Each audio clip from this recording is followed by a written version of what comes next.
If you love ritual, you need this eclipse reset. If you crave clarity, tuck in your journal. This one's for you. Welcome, Sacred Kingdom. Get cozy and prepare your space. Bring your journal for notes and reflection today. Place your crystals nearby for clarity and energetic support. Arrange your altar as a sacred focal point. Pour warm tea to soothe and ground you. Or prepare cacao for heart-opening ritual medicine today. On March 3rd, 2026, at 6:34 a.m. EST, the full blood moon eclipses at 12:51 Virgo. On the lunar south node, big release energy now, with Mercury retrograde back in Pisces and a Pisces stellium feelings blur facts, inviting release of perfectionism and over-control. This shift offers expansion after your inner cleanse. The spring equinox brings fresh beginnings for you. Breathe, surrender what's not sustainable, and walk through this portal with intention.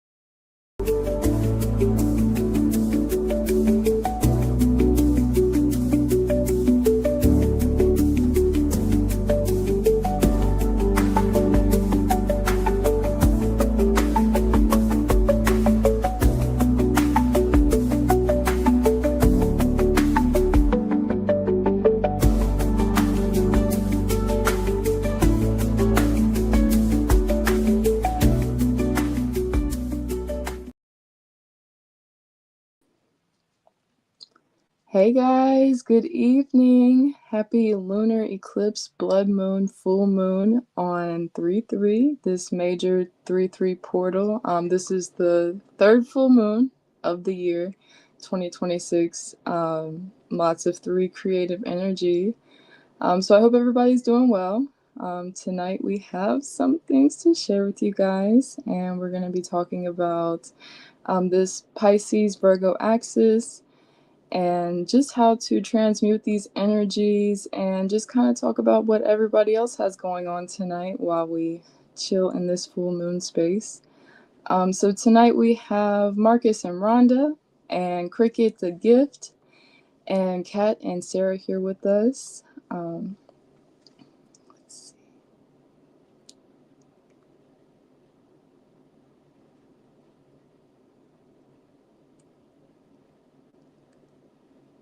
Yeah, so everybody's going to be sharing just a bit of just kind of how we're feeling tonight. We're going to be going with the flow and receiving anything that may be coming in for these portals. So I believe we do have a clip here for us to check out from the last new moon. So if you guys want to check that out. New moon eclipse in Aquarius invites collective intention and bold reinvention, while the fire horse energy fuels fearless change. Saturn and Neptune going direct in Aries clears the fog and pushes action. Represents the power of the divine upon earth. It is often paired with Amun and Ra. Amun is the hidden power of the divine. Ra is the visible power in the heavens. Ta is the power of the divine, manifest here on earth. Ta creates through the words that he speaks. The words he speaks. Cat's treasure tree and Cricket the Gift. Cricket the Gift, happy birthday, brother. Welcome. So glad to have you, especially on this beautiful day. Container. And you might want to put some beautiful gems in the container or something like that. But either way, what you'll do is you'll just use the power of scent.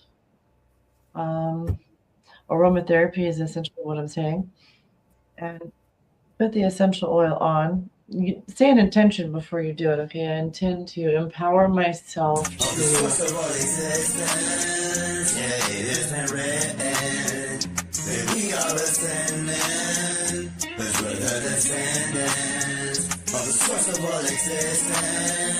I'm like the gift to anything other than just basically like a gift that I wanted to give to the world, just saying that, you know, you're not what you are told that you should be. Those that we're coming through this eclipse energy and coming to this fire horse. It's because we're in this threshold of this energy, like all these things that we're coming to awareness of. She holds that threshold for us. She's the in-between energy. So we're not fully over the old. We're we just shed that skin of the snake year. May the seeds of peace take root. May hope rise like the dawn long after the night. May we guide humanity through this sacred passage into a new earth of harmony, truth, and balance. Day. And then there was, personally, I had an event with some close friends here, and it was a healing day. And then it was the Lunar New Year. And so now it's the eclipse and a new moon. It's like, woo, let's just take a breath for a minute. Holy moly, shamoly, right? Yeah. That's cool. There's the hybrids of the dragons. There's hybrids ones with that has the feathers.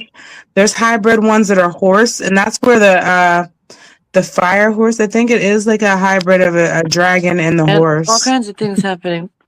I'm gonna go light my fire back up. Happy birthday again, everybody. Cat and Cricket. Yeah. Thank you so much, love. It was beautiful joining everybody. Wow, that was a powerful eclipse session from you guys. Wow. I think I had too happy of a birthday. Yeah, and happy belated birthday. Wow, that was like just watching the replay, you can feel like the intensity of the energy, and it's just like a true reminder of like how that new moon was flowing and that eclipse that happened that day as well. Wow. Yes, indeed. Very magical lineup, I would say, that's for sure. Yeah. Yeah, that was beautiful. So how are y'all feeling tonight with this lunar eclipse? It's hard to put a grip on how to identify with it. It's very much what it's supposed to be. It's very potent, that's for sure. And the biggest thing that's really been coming to me is just surrender. And it's just surrendering to what is and just letting the energy flow how it needs to. And with that, just remembering to stay focused on the things that I really love and the things that keep me grounded and the things that help me feel like, I have a purpose in this world, that I have a reason to be here despite what seems like continuous chaos and very, very Armageddon-like things going on. I felt like I literally stepped onto a new earth. Like everything is right. like fast-paced, changing. Like I've been busier as I ever been since I came back from the woods. Like it's crazy. Wow. Like I feel like the whole collective is like stepping through this like wormhole. So like everything feels surreal. A lot of people are getting like ascension symptoms, like tummy aches, headaches, and everybody's just feeling like this fuzziness, like, okay, we feel something's changing. Like this is something happening. This isn't just like make believe or anything like that. This is real.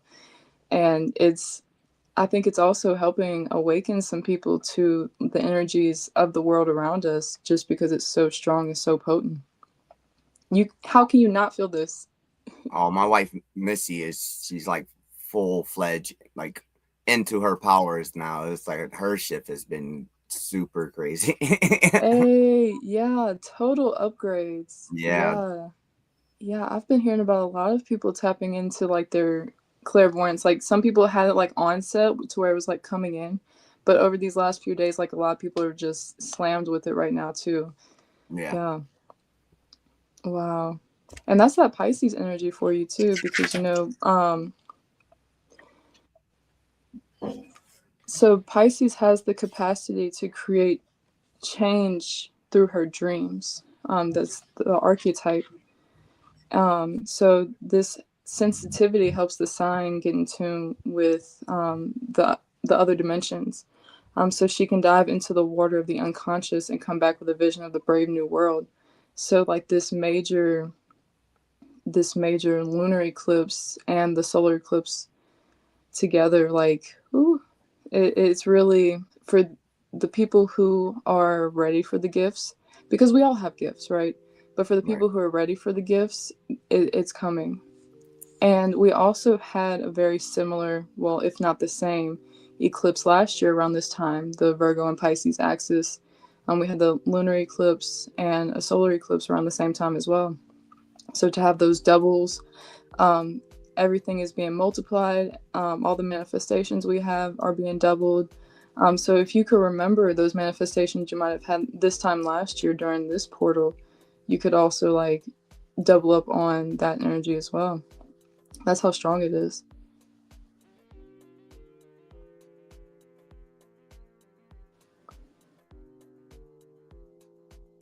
So a bit more about Pisces. Pisces is the last of the zodiac archetypes, and her power lies in adapting to the ebbs and flows of life. Like fish in the sea, she senses the changing tides and adopts new directions. As a mutable water sign, Pisces has the capacity to create change through her dreams. As many mystics, artists, activists, and scientists started with a dream and ended up changing reality.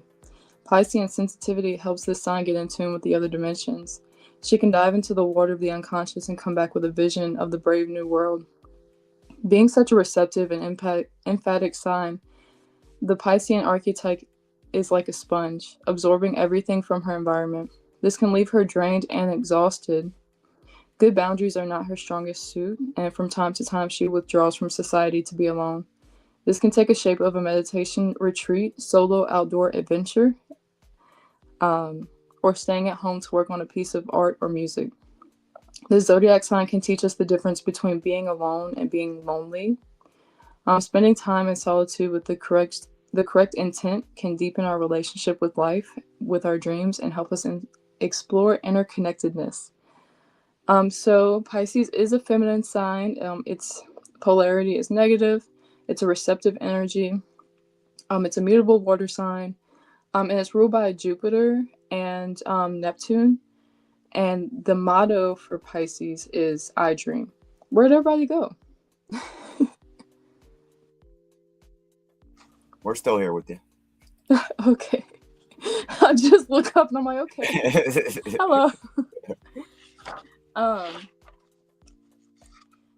So the full moon, just the full moon alone brings energy into our dreams and visions.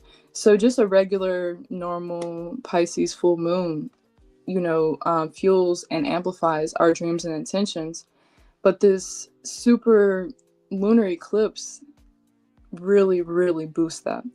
So if you have any candles or anything that you'd like to use to really like allow yourself to feel this transmutation, working on learning how to be alone does not equal lonely. Yeah, my voices in my head keep me company. I'm just kidding. But yeah, I understand that journey as well.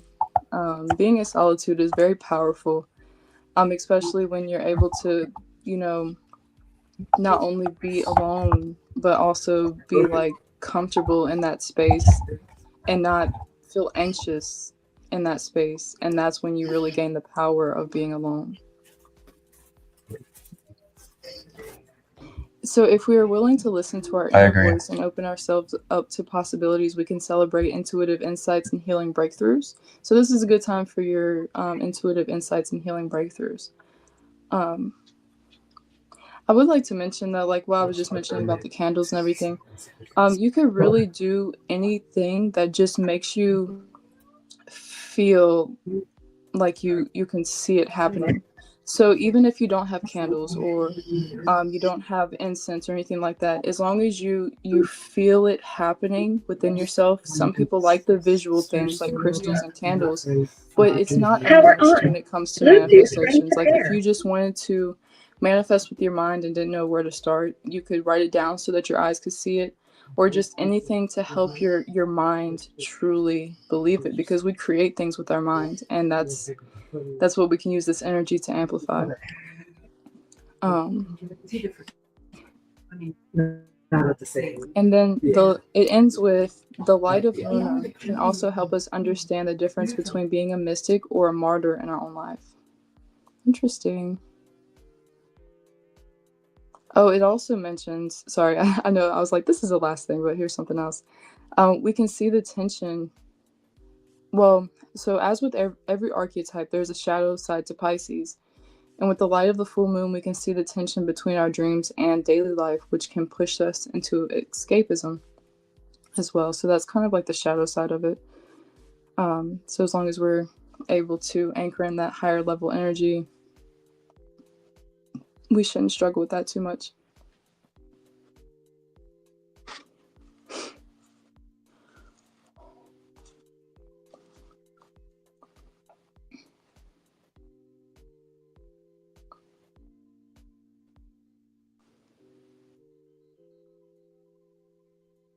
So you could use that energy like, I'm grateful for my vivid spiritual world and I release any addictions in my life.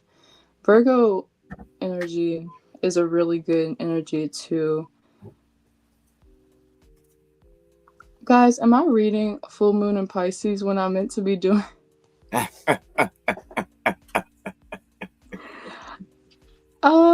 You know what? I feel like it must have been aligned. And then like my intuition was like, here you go, Allie. Remember it's Virgo. But I feel like it... I'm sorry. Everything happens for a reason. I think so. Yeah.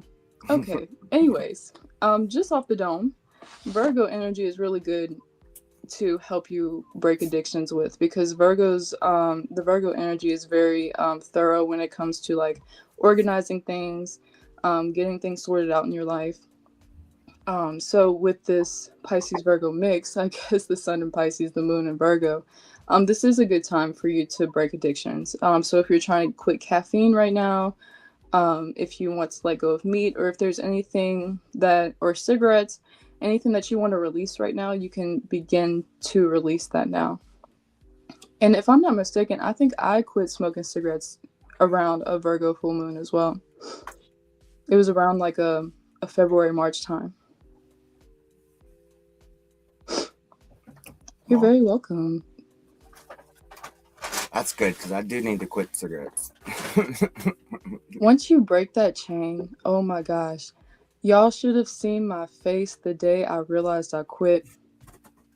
I had a friend over, and so when I was quitting, I kind of like would supplement myself like with like a black and mild. So I'd have it like once on the weekends, just to, keep something going to allow myself to quit. And my friend came over and was like, oh, there's a whole black and mild outside. And I was like, oh my God. Like, not excited that there was one outside, but excited like that I forgot about it and I didn't even think about it. I hadn't even been outside to see anything out there to want to smoke anything. I was like, oh my God, I quit. And once you feel that those chains have broken, it's like a freedom. Like I smell somebody smoking, I don't want one, and it's a beautiful freedom. Like that is like one of the biggest accomplishments in my life that I'll happily brag about to anybody. I think I smoked close to right around 8-ish years, 7 or 8 years. So it's a great freedom to have. Hi, Kat. Oh, Kat's back. Hi, Kat.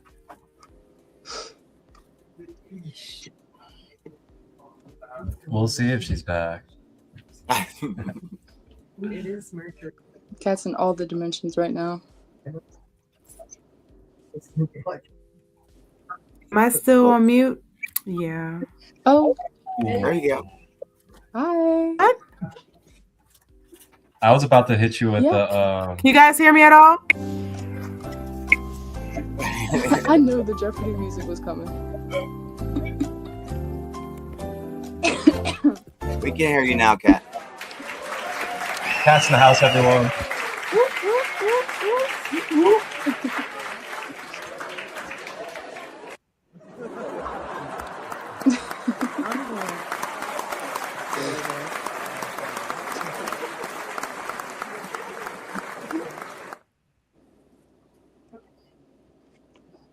Welcome, Wow. Kat.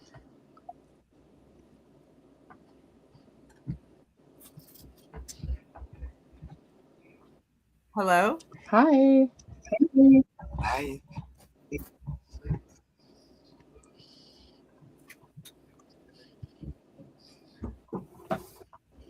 Do I need to cue the Jeopardy music again?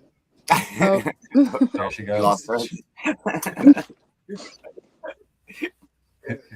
So I did go on a recent journey, guys. I just felt called to show this to y'all. I do now have a few different types, well, not types, a few different shapes of rainbow fluorite that I just obtained from my shop. And like this is a very strong transmutative crystal for this energy tonight. So I'll be taking pictures of her soon, and you guys will see her very soon. I love that. I love to have the rainbow fluorite.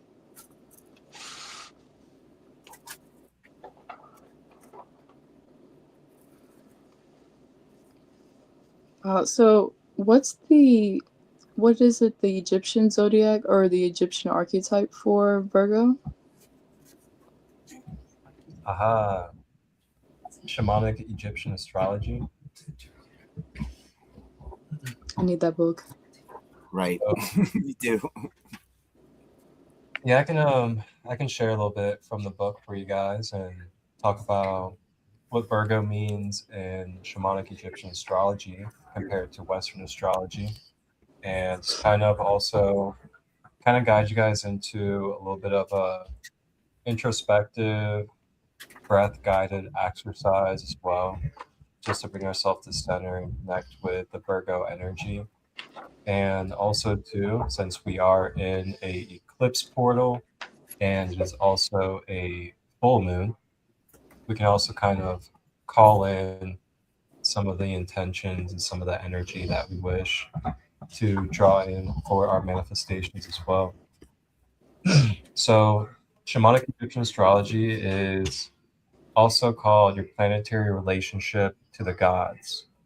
Now, when they say the gods, they just mean the higher aspects of our one creator or our one consciousness. So when we say higher aspects, we're talking about higher dimensional perspective or higher dimensional being. And there's multi dimensions that we're a part of in this universe. Some argue that we're in 12 dimensions, some say 13, some say 15. But we're in a third dimensional physical reality as a human being currently on this earth. And as we inhabit that third dimension, it's a vibration scale. So it's a more dense and more dualistic plane of existence compared to the higher dimensional planes going up to the 12, 15. So when it comes to what we call quote unquote gods and goddesses energy, we're talking about the highest archetypes that carry the law of one or carry the truth of the wholeness of life. And then they act as guides for those that are in the dimensions lower than where they're residing. Just as we act as guides for those that are in, a two-dimensional reality or a one-dimensional reality, like a crystal or a plant or a dog or a cat. We're the guide for them on this planet as a higher consciousness in a third dimensional form. So that's why we have pets. And then these pets, they give us, their service of energy through the way that they can connect spiritually and energetically. And then we give them the physicality nature of being able to thrive in the third dimension, to be able to assist them and guide them through the physicality. So in this book, it is by Linda Starwolf and Ruby Falconer. And these are two shamanic ladies that have been a part of, you know, the medicine wheel and all of these different roads of the native ways. And they also went to Egypt physically and studied Egypt as well. So today we're going to talk about Virgo and this Virgo full moon and blood moon, that is. And welcome in, Kat. Good to see you fully with us. Hey, Bliss family. Hi, Kat. Hey. Can you guys hear me? Can you hear me now? Yes, we can hear you. Okay. Good. I was having some technical difficulties there.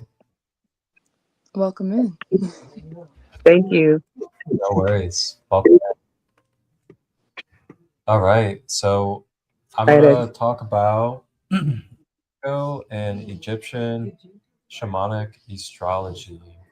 And, you know, let me go ahead and actually cue up a little bit of the Egypt music too for us to listen to. Bring it the Egypt vibe flow. And Marcus, thank you for explaining a simplified version of like who the gods and goddesses are, because that is a very controversial topic and you made it very simple to understand. Right. What?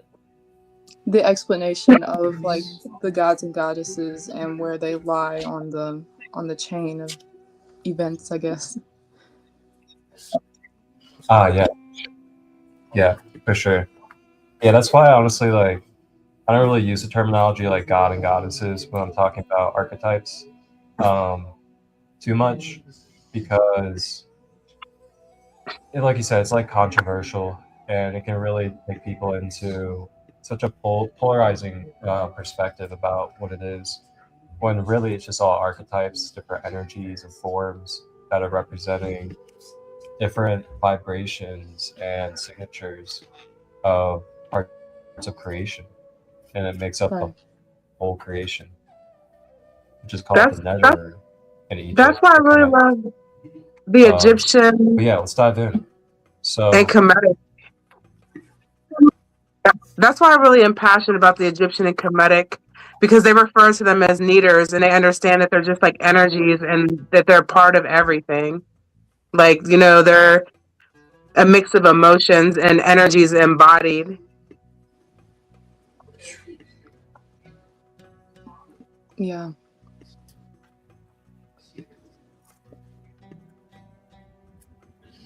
Do we need the Jeopardy music? Oh. Yes. Now we got the Egyptian music. I thought it was buffering, but I think it might have been my screen.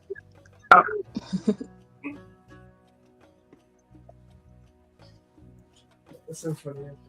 And, I'm so like anxious. Like I'm like, who is the archetype for Virgo? Yeah, it's gonna be good. I'm excited every time. 100%. All right. So we're gonna be tapping in with grandmother energy. Next bed. And grandmother and Egyptian astrology is Nekbet. So Nekbet, goddess Nekbet. And Nekbet represents mother. This is going to be sacred crone high priestess energy. Wow, okay. So Nekbet is the great vulture goddess of ancient Egypt, the grand dame of the Egyptian pantheon.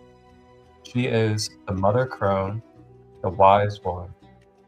She is the wisdom keeper and the alchemist who knows what it is that needs to happen on earth in order for the connection between heaven and heart to open.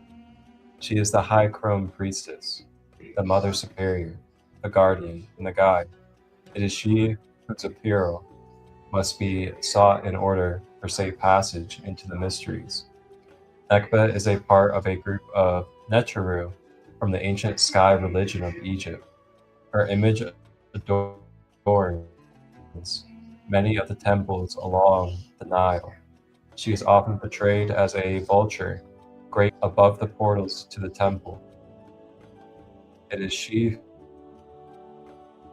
who grants passage into the temple.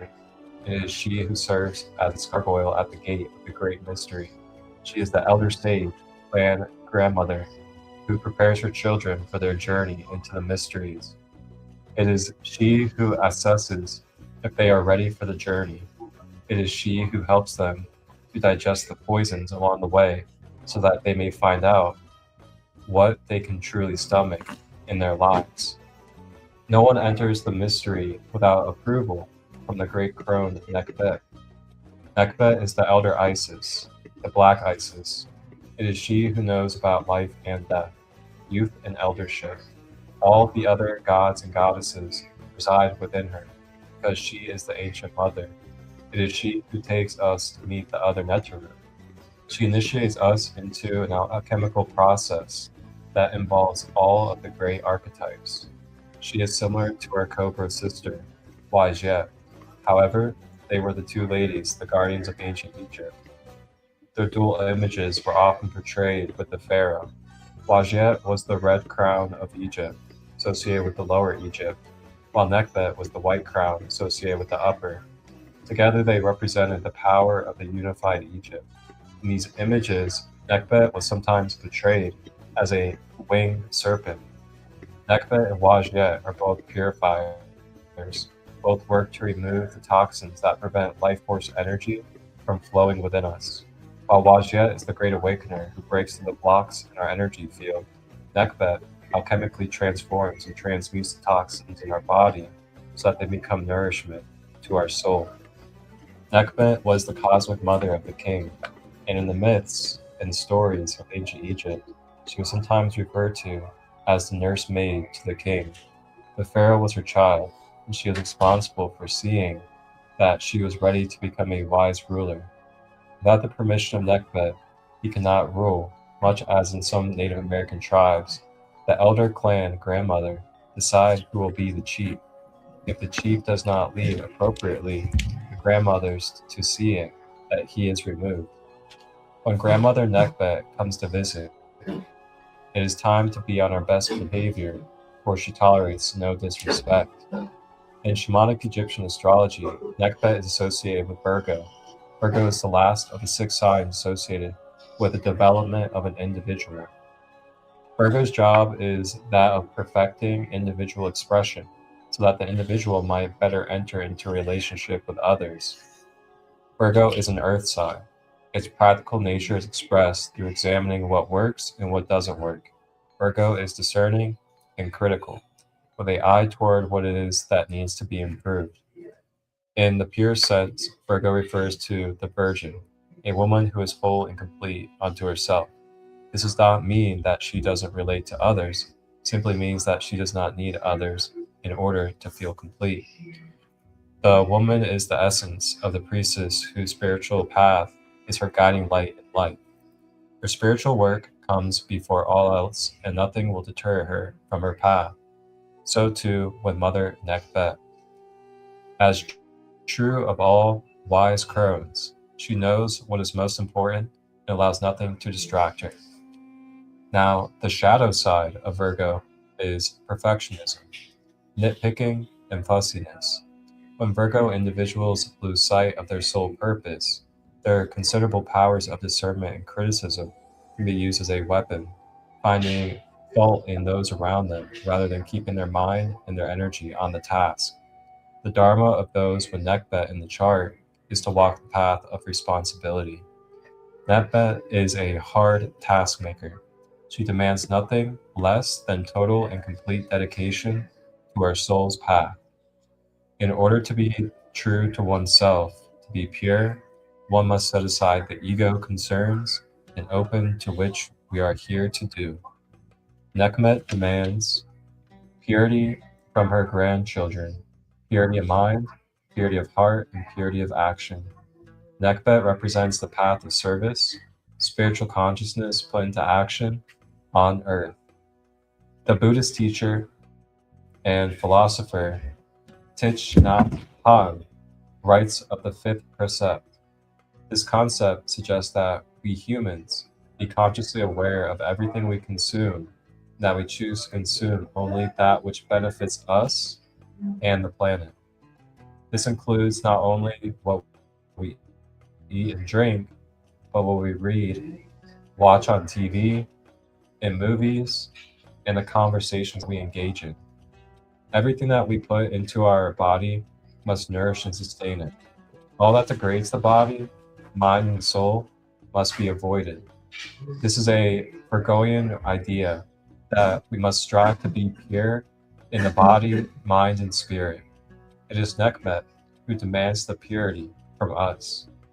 When we are able to do as Nekhmet requires, the alchemy begins.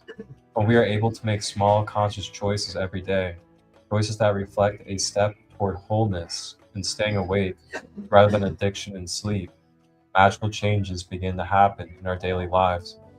Every day we see more clearly, we begin to have the far-sighted vision of Nekhmet herself.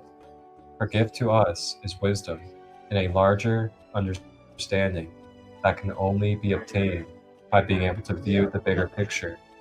She invites us to soar through the sky. She gives us with a vision of the whole.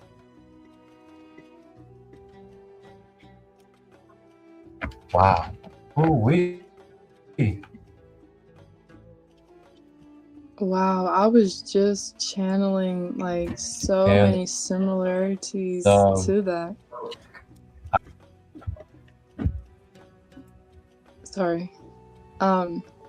You mentioned like being conscious of what you're consuming, and I was just speaking of that as well, like while you're consuming all of these things, to be able to, you know, be aware of and just know that like you like your own mind amplifies everything you consume, like whether it be like your music, what you see on the TV, anything that you come in contact with, your mind is actually able to amplify, especially like if the song gets stuck in your head, if you sing along, if you like something to the point where you're like, ooh, I need to get that product or anything like that, like that's your mind amplifying it.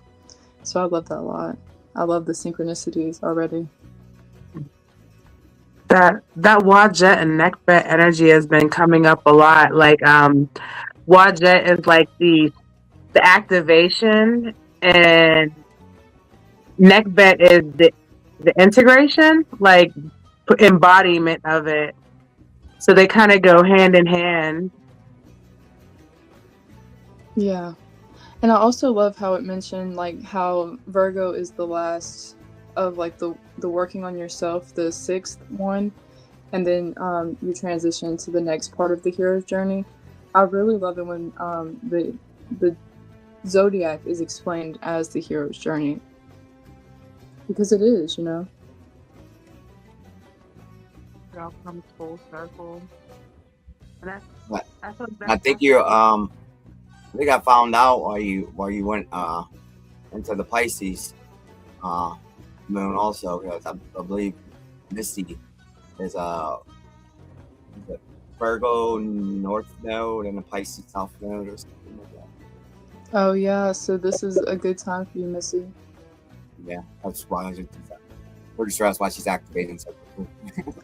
And I also feel like it was meant to be said just because so much stuff was just said from the Egyptian book about Virgo. So it kind of like balances it out as well, because I knew all day today, because I'm a Virgo moon. I knew all day today that it was a full moon in Virgo. I don't know why I turned to Pisces and started reading about Pisces full moon and Piscean energy and everything.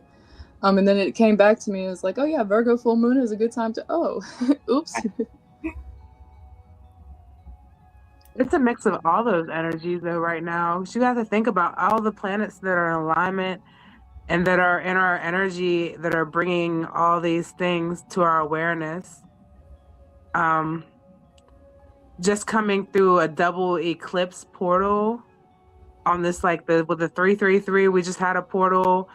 What, last time we met up, we had a portal, didn't we? We had an eclipse. There was a solar eclipse, and now we have a lunar eclipse, and the planetary alignment in between.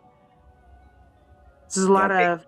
In between there were 6 planets that were in a straight alignment. I think it was 6. Yeah, I Are they believe it's- still in alignment? I'm sorry. I think so. If I'm not Yeah. mistaken, I think maybe until this evening might be the last day of this alignment. I'm I not think it sure. started on the 28th. So, yeah. Except the moon isn't a part of it now because the moon moved into Virgo. Yeah. Was the It's- moon part of it though? I don't think it was. No, I don't know. I don't think it was. Yeah, so everything should still be where it was. Mm-hmm. It's been strong. Man. Strong. It's awakening and activating a lot of things. Yeah, a lot of people are getting into new relationships, getting new jobs, moving, getting out of relationships, like all kind of things are happening. And it's like big changes. It's not just like, oh, you know, painting the walls. This is like getting new walls around you. You know what I mean? Those are Redoing. those timeline shifts, those jumps, you know. A lot of these colder months, we're right now, we should be like planting our seeds of what we want to cultivate this time next year. What do we want to come to focus through the new cycle? So right now is with this worm moon, we have like the worms getting activated. You think about worms, they cultivate and aerate the soil. So now is a good time to plant those seeds so they can come to fruition. You can and follow along with the moon cycles as in nourishing them and bringing them to life. Yeah. And it's almost the equinox on the 20th, I believe. Yes. We'll be at a retreat that weekend. ChristoLight is hosting the Ascended Masters Spring Equinox Retreat in Ohio. Yeah. You got check it out. Check it out right now. 2017, our host was in prison. Now he channels Ascended Masters, Marcus ChristoLight, founder of Sacred Light, and that journey from darkness to light taught him something profound about awakening. Now he's inviting you to step into your own transformation. This March 20th through 22nd, Christo is hosting the first ever Ascended Master Spring Equinox Retreat at Lake Hope, Ohio. Picture this: cozy cabins with kitchen and fireplace nestled in Zaleski State Forest, where you'll experience cacao ceremonies for heart expansion, ecstatic dance to liberate your body, and sound baths for vibrational alignment. We'll honor the waters with lakeside ceremonies and a Kuan Yin tea ritual. We'll work with the wisdom of archetypes such as Buddhists, Ishtar, and the violet flame, with an amethyst activation, Isis, with the power of our words and what it truly means in depth to be the Christos avatar in the Matrix. You'll join Dr. Rhonda Clark, Priestess Jessie of Sacred Phoenix, Kat of Kat's Treasure Tree, and Sadhanam Singh in an intimate, high-frequency circle, plant-based brunches and dinners, all ages welcome, drug and alcohol-free, payment plan option available. Limited spots. Register via the Jotform link below or text Christo at 513-238-5580. Your transformation starts now, attuned with the spring bloom. Get ready for the first ever Ascended Master Spring Equinox Retreat, March 20th to 22nd at Lake Hope, Ohio. You can get 1 day, 2 day, and 3 day ticket options. And there's also a payment plan as well. Reach out if you have questions by emailing me at marcustut23@gmail.com. You may register and reserve your space by visiting the Jotform link in the description or by going to the website li.sten.to/Sacred Light Retreats. See you guys then. One love. Oh yeah. I cannot wait Yes. for that. It's gonna be awesome. It's gonna be a great time. I wish That's I could right. teleport to Ohio. Me too. Cat's mentioning like the cold seasons. I'm like, oh yeah, it is still cold for you guys. Yeah. It was a whopping 85 today. Oh my gosh. All right, we're coming to you. We're teleporting Yeah, I there. don't know anything about the cold Yeah. season. I was out here. suntanning. I was laying out suntanning. I was like, oh, my first tan of the season. Oh, yes. It's supposed to warm up for the rest of the week though, so I'm excited. Yeah. What's y'all's highs or average right now? It's so bipolar. It was just like 70 degrees. Now it's like 30 degrees, and Oh then my it's God. supposed to go back up to 70. It doesn't know what it wants to do. Wow. Like 60 2 days ago, and then it was like 40, and it got back up to it was like 30, then it got back up to like 40 today. It's having a tantrum. Yeah, it's like mid 70s. Where you're over at? That's like perfect. Yeah. Nice. Yeah, just like 70 with no humidity. That's a dream. Yes. I'm still looking for the place on the planet where that exists all year round. I think it's around Arizona and New Mexico, right? That's what Really? they say. Yeah, that's Oh, like man. the perfection valley. Well, they said it gets really hot in the summer though. Like I was gonna say you can come. 3 peak months.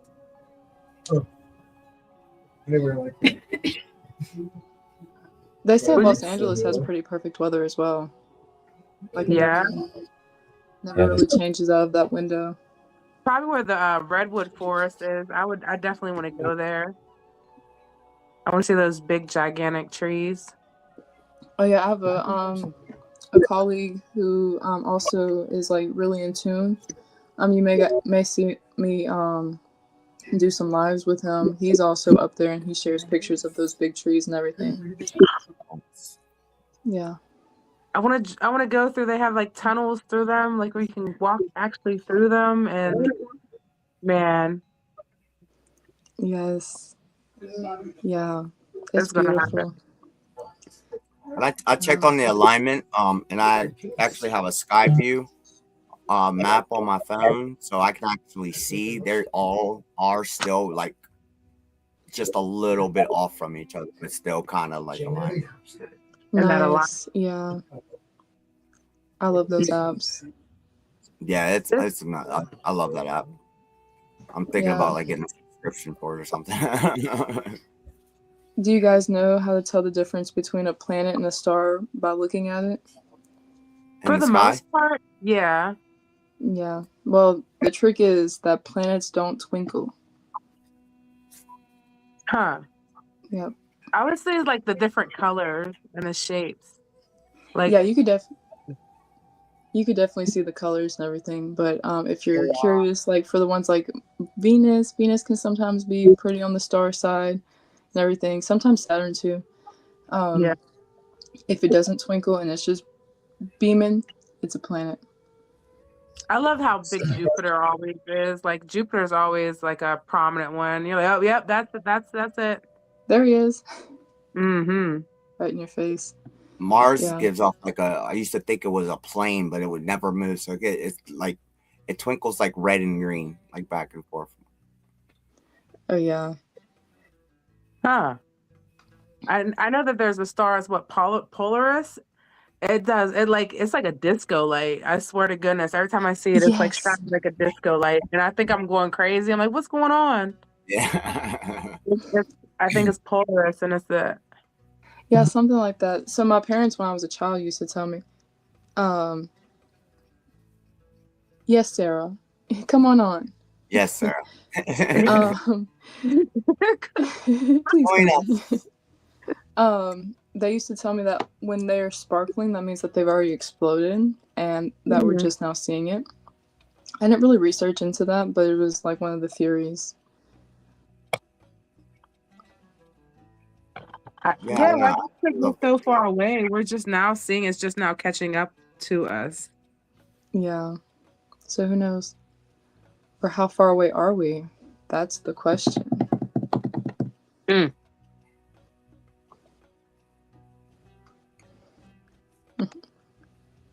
I don't know. It says thousands of light years, but I don't know if that's true. Well, optical illusion, and everything that you project out isn't technically an optical illusion. So And there's so many layers to think about, like things. It's like it's a lot. There's a lot to think about, and how everything is so interconnected. Right. I will Right. say this. Y'all know how y'all put, well, we can put a flashlight through a glass and a rainbow comes out on the other side. Mm-hmm. You know, every day when the sun sets, the other side of the sky turns into a rainbow. If you've ever noticed, the sunsets turn around and look at the opposite side of the sky, and the layers of the sky is a rainbow. Every night.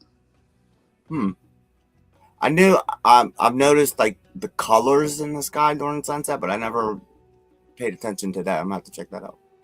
Yeah, it's not, I wouldn't say it's like a perfect rainbow because it looks like indigo is like close to green or something, but it's all the colors of the rainbow and you could see it go down the sky.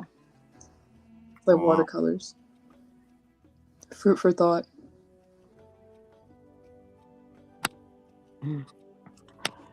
So what did I miss when I was with the technical difficulties? Allie read Pisces full moon. I read about the Pisces full moon. Yeah, well, I just mainly read like about Pisces, and then we're in Pisces energy. Yeah, we are, and then Mercury's in retrograde in Pisces, so I feel like that was aligned. Something is aligned. Yes. Is the North Node in Pisces or the South Node? I know the nodes. I think it's the North Node right now, and the South Node's in Virgo right now. I am not a like when it comes to astrology and zodiology. I don't know how to say that. It's not Hi, Sarah. Hey. Hello. Hello, hello. Happy eclipse, full moon, smorgasbord day. Yeah. That covers it all, right? All the above. Yeah. Portal 3-3, full moon, eclipse.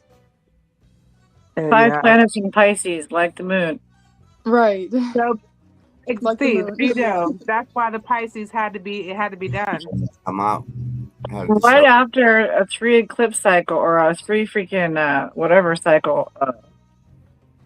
Whatever I'm trying to say. There was 3 in a row. Oh yeah, it's the 3rd full moon of the year. Yeah. Wow. No, there was an eclipse portal. Is that what it was?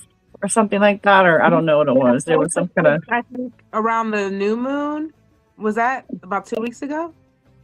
Yeah, and last year we had the 2 eclipses at the beginning of the year. So we had the Pisces solar eclipse and then the Virgo lunar eclipse. And then towards the end of the year last year, we had the Virgo solar eclipse, the Pisces lunar eclipse, and then we're back again with another set of eclipses. So is that what you're referring to, Sarah? I do believe so, yes. Yeah, we've had a lot of eclipses on this axis. Yeah. And just to toss a little bit more fruit for thought in, from the naked eye of sidereal, it's the Leo Aquarius axis. And there's been 3 eclipses from the naked eye and the Aquarius Leo axis. Right. Which is interesting because we're like basically going into the age of Aquarius in general, right? It all kind of ties together, you know? Right. Which is really interesting. Like, so it's like all the planets, in my opinion, it seems like, well, not all, but there's like 5 or something, or 6, I'm not sure how many, but just recently when they all aligned together, it was almost like, and they were like all aligned with Pisces, was it? I don't know if I'm right about that. I think it's Pisces. And so it's like they're dreaming about their new future or something, you know? Right. Yeah. And then we're all like stepping into a new future. So I believe like even sidereal and Western are both valid in their own beliefs because it does bring a balance. Yeah. It's definitely giving like a primordial waters rebirth energy. Mm. Yeah. Yeah. How's everybody integrating all these energies that are coming in? Good. Very carefully. Very carefully and slow baby steps. Yeah. How's everybody on Facebook and YouTube feeling? Yes. How are you guys navigating all these waves coming in? I mean, I've kind of been an observer today, and it seems like it's pretty intense out there. Yeah, it is. I mean, I'm cool, but right now, but I'm just saying from my observation, some people are having a time right now. So sending them all the light that they need, Right. Yeah. That's On 2/3, I was in a restaurant with my kids, and it felt like somebody, which they didn't, came up behind me and smacked me behind my head, and that's like how strong that shift began. So from like the last full moon till this one, it's been like just this major like pulsing energy. It feels like we're in a wormhole. Time flew by. Where did February go? Like it came and went. The no. fastest. And I know it's the shortest month, but it was like that was nothing. Where It did just- January go? Let's just put it that way. Where is it? Like it's already March. Like Did we have January this year? I think so. January. It seemed like it's like it's straight to February. Yeah. That's how you know we're shifting these timelines. That like things are like going so fastly. Like a lot of things are getting shaken up. I feel like that it's a good thing though, because it's shaking away like all these like old systems and these old beliefs, and like we're coming through portals, we're coming through time holes where these won't exist anymore, where these structures won't have a hold on us anymore. Yeah. I've been quoting Enoch a lot, so I'm going to try to find the book of Enoch right quick and see if anything wants to come up. Because the book of Enoch talks about the time speeding up and everything during these times as like a way for us to know that things are happening. So let me see. It's a collective awakening. Like I said, it's like a lot of things have been asleep and numb for so long, and now things are being brought right here to our awareness, and we're being. How are we going to deal with these things? You know, are we going to let it stop us from how far we've come, or are we going to like take our power? Yeah, the other day I was on my way to work and I seen two crows. They were sitting there like they were watching me. And then when we got to a friend's house where we were going and we were gonna have like a little dinner, I had two raptors like circling on top of me. So I looked up the meaning to it, and it was basically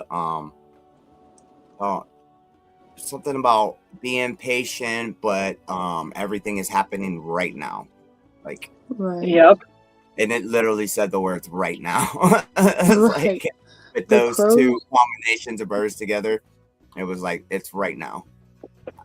The crows have been crowing, guys. Everywhere I go, I see Oh, man. crows. They're Not too everywhere. long ago, I drove through, and there's like a portal of crows like in front of me. I want to say it was 6.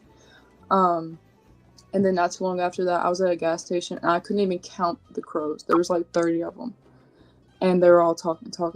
They were everywhere. My son's like, "What is happening?" Because they were so loud, and there were so many of them. Wow. But they have been crowing. When I went and got my new batch of crystals for my shop, there were ravens everywhere. So the ravens and the crows, oh my goodness, like, and they're observers of magic.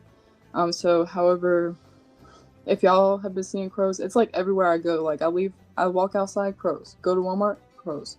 Go to my child's school, crows. It's like, okay, I get the point, but you know, They are welcome, hello. literally everywhere, and they come in. It's always at least one. I see at least one every day, but sometimes it'll be like 2 or 3, and they'll just sit there and they'll watch. And then today I had one like calling, like flying over top of me and everything. And then I said the other day, the 2 that were sitting there like watching me go to work, basically, like they are everywhere.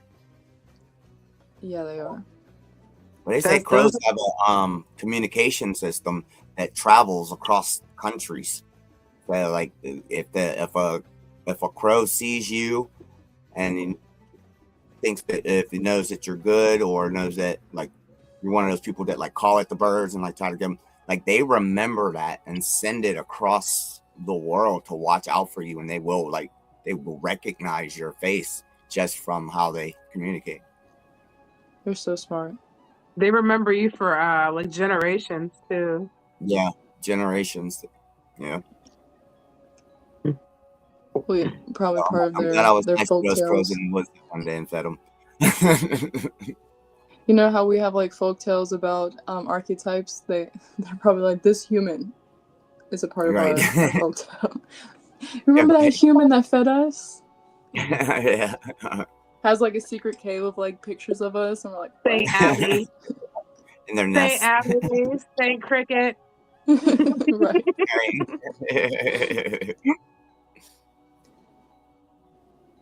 Yes, indeed. Yeah. That's wow. You guys are both seeing a lot of crows. I've been seeing vultures have been coming around because they're coming back. They're there as around their season when they're starting to come back around in this area, and the hawks. But that's always the hawk energy. Always they're always there when like over for protection or to let me know like things are coming or that I'm on the right track. Right. Yeah. Yeah, those raptors like kind of like, I mean, like I didn't know that they were a thing in Pennsylvania, let alone like it was literally in this city, like and they were like hovering around. I'm like, wait, I didn't know these type of birds lived here, let alone in the city. Like, yes, they do. We have you see in Egyptian mythology they have the kestrel, and that's a bird that is primarily to the North America. It's found here in North America only. So the fact that they have that tied in with Egyptian mythology is really wild. And also, this is like moments. that vulture energy, and that's what neckbet is. Neckbet is a vulture, that crone energy. Very nice. Oh nice. yeah, I've seen one of those too that was sitting on the guide rail. I thought it was a statue. And so I like looked again to like see what, because it's like huge. And I looked again to see, and it like turned its head and looked at me. I'm like, oh wait, you're real? Like, like what was that? They're protectors too. They're protectors of royalty. You'll see a lot of the queens and kings. They'd have them like on their headdress or necklace protected, like chest protectors with neckbet on it, with the vulture. Nice. I'm glad you mentioned hawks because I have been seeing a lot of hawks too. I see hawks and crows at the same time. Yeah, those are protectors, usually ancestors or just the animal spirits trying to get your attention or affirm that you're on the right path. Yes, indeed. Yeah, that's it. I wonder if I can still find the message that it said about that. Yeah, I do have some white light oracle cards for us. We'll probably get into these soon. Yeah, I still have that the chant thing that I wanted to do with you guys, but you guys still want to do that? Yeah. What's it about? It's about basically breaking any chains or anything that's like holding us back, any negative energy, and reclaiming sovereignty. Oh yeah, that's perfect for these like times. Integrating it into our system. Yeah, because now is a really good time to observe and not absorb any of these energies, especially as empaths. We have to observe everything unfolding because they showed us some things, but we're about to see a lot more. So we have to stay grounded in that higher vibration so we don't manifest those lower energies to come back. Yeah, that's a part of our collective nervous system that's coming back online. We're regaining feeling in our limbs and our fingertips, and I didn't know I had an extra pinky. Like we're becoming aware of ourselves, and that's what these systems are doing. They're making us aware that they've been keeping our power capsized in these systems. Now that we know that they've been playing these games against us, okay, we're aware of it, but we need to stand firm in our sovereignty and take our power back so that they can't keep keeping us trapped in those layers. So we can, the more we feel the different parts of our body and let ourselves feel these things and call our power back from them, the more power we will have, the more strength we will have, especially since we're doing it as a collective. All right. Are y'all familiar with Rick and Morty? Brick and Mortar? Or Rick and Morty? Yeah. Morty. Yeah. There's an episode of Rick and Morty where Rick has to go inside his battery, and Rick is the older guy, Morty's the kid. He built a battery and he put a multiverse inside the battery, and he convinced people to work for each other and make money and everything, but as long as they're all working to power his battery. And then he brought Morty inside and he was explaining it to Morty, and Morty said, well, that just sounds like slavery with extra steps. And that's exactly what we have going on here. It is.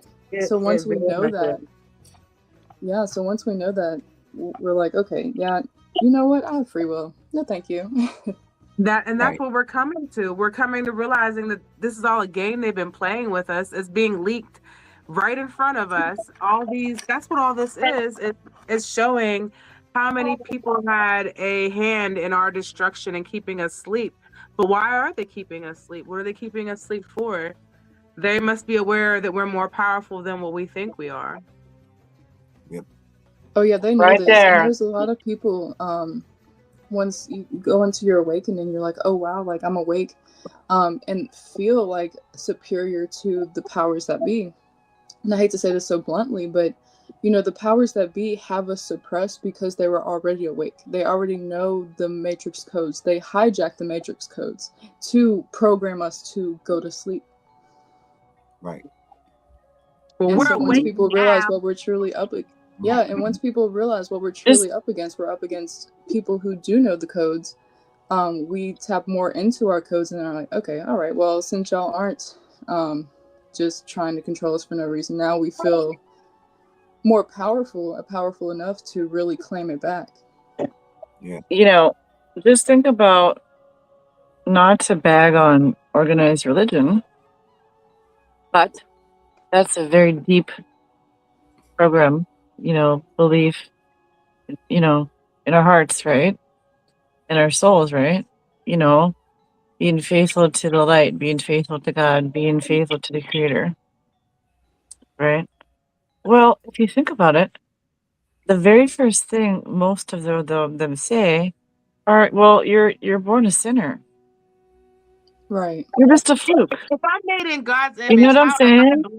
How am I wrong? How am I So, wrong? and on top of that, there's nothing wrong with Jesus. There's something wrong with making him an idol. You can't put power outside of yourself, I don't care who it is, and have it manifest anything for you. You have to use the power of Jesus to manifest in your own prayers. You know what I'm saying? And Or it's the not teachings. Talking about not that. begging and pleading, Jesus, please give me this. Jesus, no. Let's Be taking like the him. power outside of your and putting it outside of yourself. Being like him, being like that Christ, like that Christos, like energy. Not many people understand that what they mean is abiding by the way he would live, the way he would do things. So he become a healer, become a brother, become a friend. Or for those who don't resonate with being a healer, just like embodying the teachings of Jesus, because Jesus was here to teach us how to be in tune with our own free will, our own power, our own chakras, our own energy, enough to experience life. Well, what I mean by be a healer is like if someone needs a cup of soup, give it to them. Right, exactly. Yeah, I know what You know what I mean? Like, if all of us do a little, no one has to do a lot. Right. Yeah, I think we were talking about that before on I think it was the wellness podcast where we're talking about how in the older versions of the Bible before Council of Nicene and all of that stuff, but even now, like it says, like in the Bible, it says like you will not find a father worshiping me through brick and stone or a wood and stone. It's like the power of God is within you. So, and like that's where it says that in there, but they misinterpret it, misread it, give you the truth in the form of a lie. Yep. And that's how they steal your power. You can do like me and more. Yeah, Right. and also, That's you know, what like mentioning the older versions of the Bible, look at the older versions of churches. Look at a church that was recently built, no windows, just go in there into a closed building, and then look at the older cathedrals with beautiful stained glass and artwork because they were built to be healing places. So the churches weren't built on this ideology. The churches were built to be a healing place for people to come in and resonate with healing frequencies, sacred geometry on the walls and everything. And then somewhere along those lines, it converted into the King James version of life. Right. It was meant for control. Well, Constantine II was the one at the Council of Nicaea who took the Bible apart with his clergy and the only other literate people supposedly at the time, and took apart, I believe it was how many? I watched a deep dive story about this recently, and he did it for the Church of England in order to control the world. He took out daily meditation and reincarnation for just 2 of the many topics that were taken out. And those were because, well, if human beings knew that there was meditation and knew the peace of it and knew their own connection with God, right? And then reincarnation, if they knew that this wasn't their only chance, right? They may not obey so well, huh? So exactly. They took it out, you know? Because it doesn't bring good business. Yeah, right.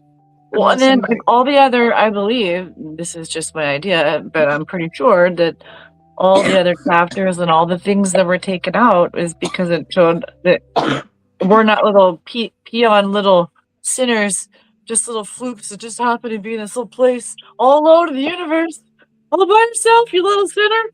You know what I'm saying? Wow. The time Like, is for real.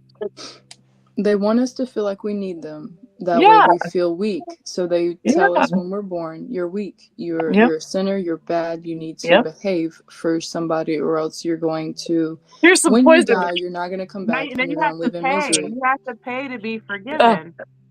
Right. Yep. Yeah. Dude.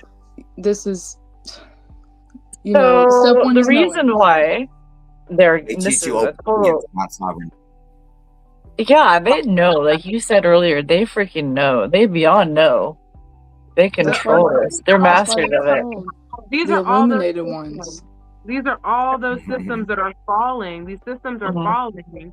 Like you have the church systems, the school systems, the government systems. They're all false systems set in play to keep us in that same life-death cycle, that there's nothing in between, just pipeline from point A to point B. You have nothing in between, no life. Eat, sleep, work, eat, sleep, work, eat, sleep, work, retire, sit in your house for 20 years because you screwed up your body, and then go bye-bye. Like, that's what you do. That's what there's.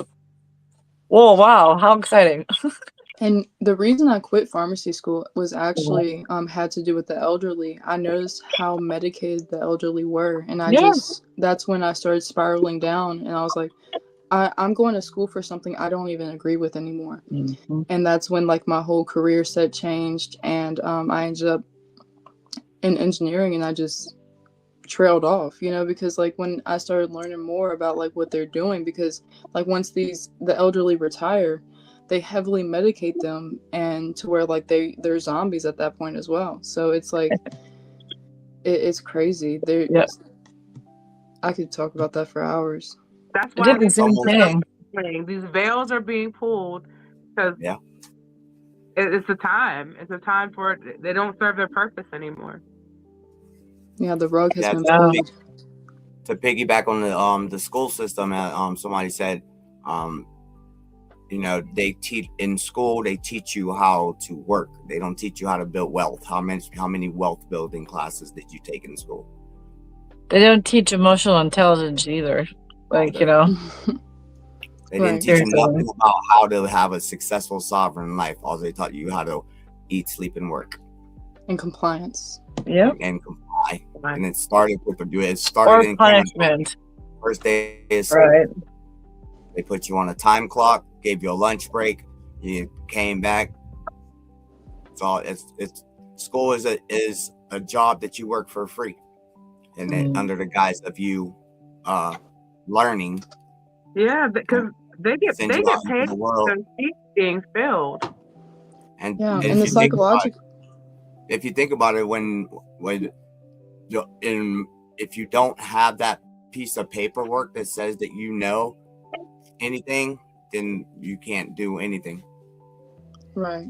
And then the psychological aspect is like if you don't comply to fit the box that they put for you with all the rules in school, they silently shun you. You know what I mean? So like the bad kids get shunned, and you're psychologically teaching children like to shun others based on their choices or their reactions to things. And that's not unity like at all. That's quite opposite. It's shame. They use shame against us, and then they made the other people do it against each other. Yes. Competition. Come out and talk about things, like say, "Oh no, that person's crazy. They're on drugs," and meanwhile, the person ain't never done any drugs in their life other than what their so-called doctor gave to them. Michael Jackson's for instance. Well, people are just very judgmental, and we've all judged people. It's designed. It was designed that way. But like Kat said, that's what they programmed us to. Small children, they don't judge. They walk around, they play with everybody, and then they go to school, and then something changes. That's because they come here knowing it all. We were forced through trauma, so we forget our true intelligence and our true power. Majority of us were put through a trauma that makes us cut off a part of our great remembrance, and that's part of by design that goes all the way back into these systems. I want to add on to that real quick. There's a lot of things that happen that we don't even realize. Like, I'm really getting into learning about, in my quantum healing studies, learning about the body and how it speaks to us and what it's saying, And it's a pretty deep topic. I'm going to get lost in it, right? There's a book, what the body remembers the score, the body holds the score. Oh yeah, the body keeps the score. The body keeps the score, and that's a great book about that right there. How we have it's about back to that nervous system, how deeply intertwined things are in our nervous system, and then when we don't have a safe, secure nervous system, we can't react or be at our full potential. Right, and in school they teach us about our organs, like they teach us about the living things inside of our living body that helps it function, but they don't teach us about the energetic centers that harness our soul, because our energetic centers are, I keep wanting to say signature, our energetic centers are what keep our soul intact, and also our organs. So they're just as, if not more important than our organs as well. And so when our organs start to feel off or our body feels off, it has a lot to do with the energy that's harnessing around our body as well.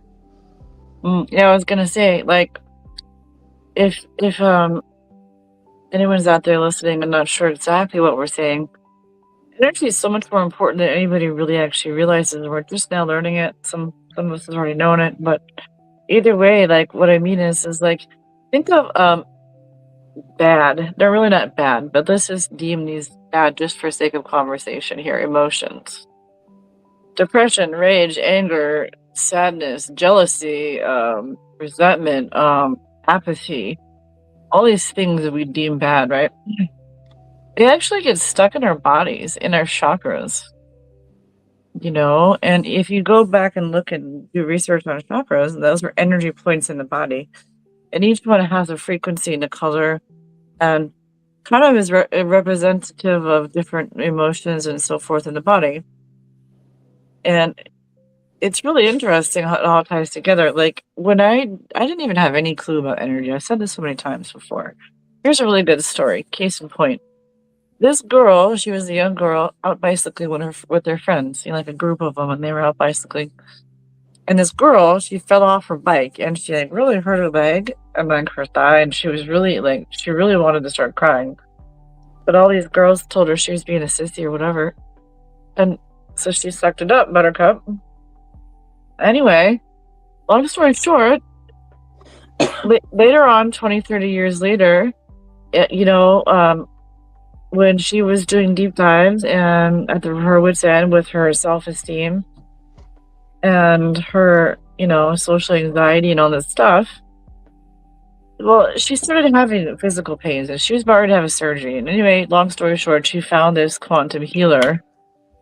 I think it was actually Dolores Cannon, which is QHHT. But anyway, let's just say for sake of the story, quantum healer. And they learned that her repetitive arthritis and leg swelling was tied to that incident way back when, and it was tied also to her insecurity and her social anxiety and her nervous system always being on fight or flight mode. All the things were tied together, but nobody realized it went back to way back when she was a young girl. Those emotions got pushed in. Yeah, and your We brain think we is just the forgot powerhouse. about it, right? But actually, they went somewhere. Where'd they go? They got stored in the body. They get in your nervous system and your organs and your chakras and your Yeah. fascia. Yeah. Right. And your brain is that bridge between the energy centers and the organs, right? Yeah. So even if you put something down into your subconscious mind, it's still in that powerhouse. So Yeah. the best way amongst I'm sorry, go ahead. Just this. So the best way besides going to a quantum healer is to allow those thoughts to resurface and present them to yourself so you can rewrite them to heal both layers, because your mind is like that bridge between the organs and the energy centers, the chakras around you. So once you rewrite the way you feel about yourself, you feel about your body, you're actually going to be healing both. Yes. Yes, indeed. It can be destroyed. You know what I mean? It can be created. It's going somewhere. So if an incident happens, it has to go somewhere in your body. If you don't properly grieve it, release it, or go through somatic. A lot of what you're talking about is related to somatic healing to release it from your body. It's very helpful to shake things out or move it around, scream, anything to release it so it doesn't stuck in your system.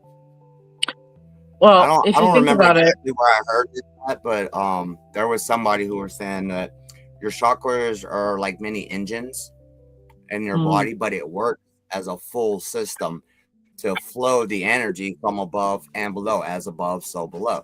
So in order for those energies to flow correctly, all the chakras have to be in alignment. So if, say, your heart chakra is off, the energy from below, your root and everything else up, can't flow up and out. So then you'll have that depression. You'll have a problem with speaking because it's affecting your throat chakra, and then your crown chakra is being affected because the energy is not flowing correctly. So that's one of the ways that we're saying that if you can find what chakra that is that's misaligned, and you align it so that the energy can flow freely, that's how you help to release all of those energies. Yeah. And we're energy bodies first. It was really helpful, how he explained it. Yeah. And we're energy bodies first. We come in as an energy body, and then we get attuned to our vessel as children. So it's usually easier than we think to locate these things ourselves, because like we feel it around us every single day. But the moment we decide that we want to know what's going on with our chakras, it's like magic, you know, it's immediate, because it is truly a part of us that we don't really tap into. And then once we do, it's like riding a bike, you know. I was gonna Here, say that we have to I think, remember that we're not human beings having a spiritual experience. We're spiritual beings having a human experience, right? Most definitely. And so on the other side of the veil, we can practice all day long in these little skits and scenarios and how we're gonna come down here and do our life and this and that and da da da. But when real life hits, when you're in real life, woo, shit's deep. Woo, shit's intense. Like, Right. it's like you know what I mean? Woo, this Yeah, this wasn't in the role play we did. Damn.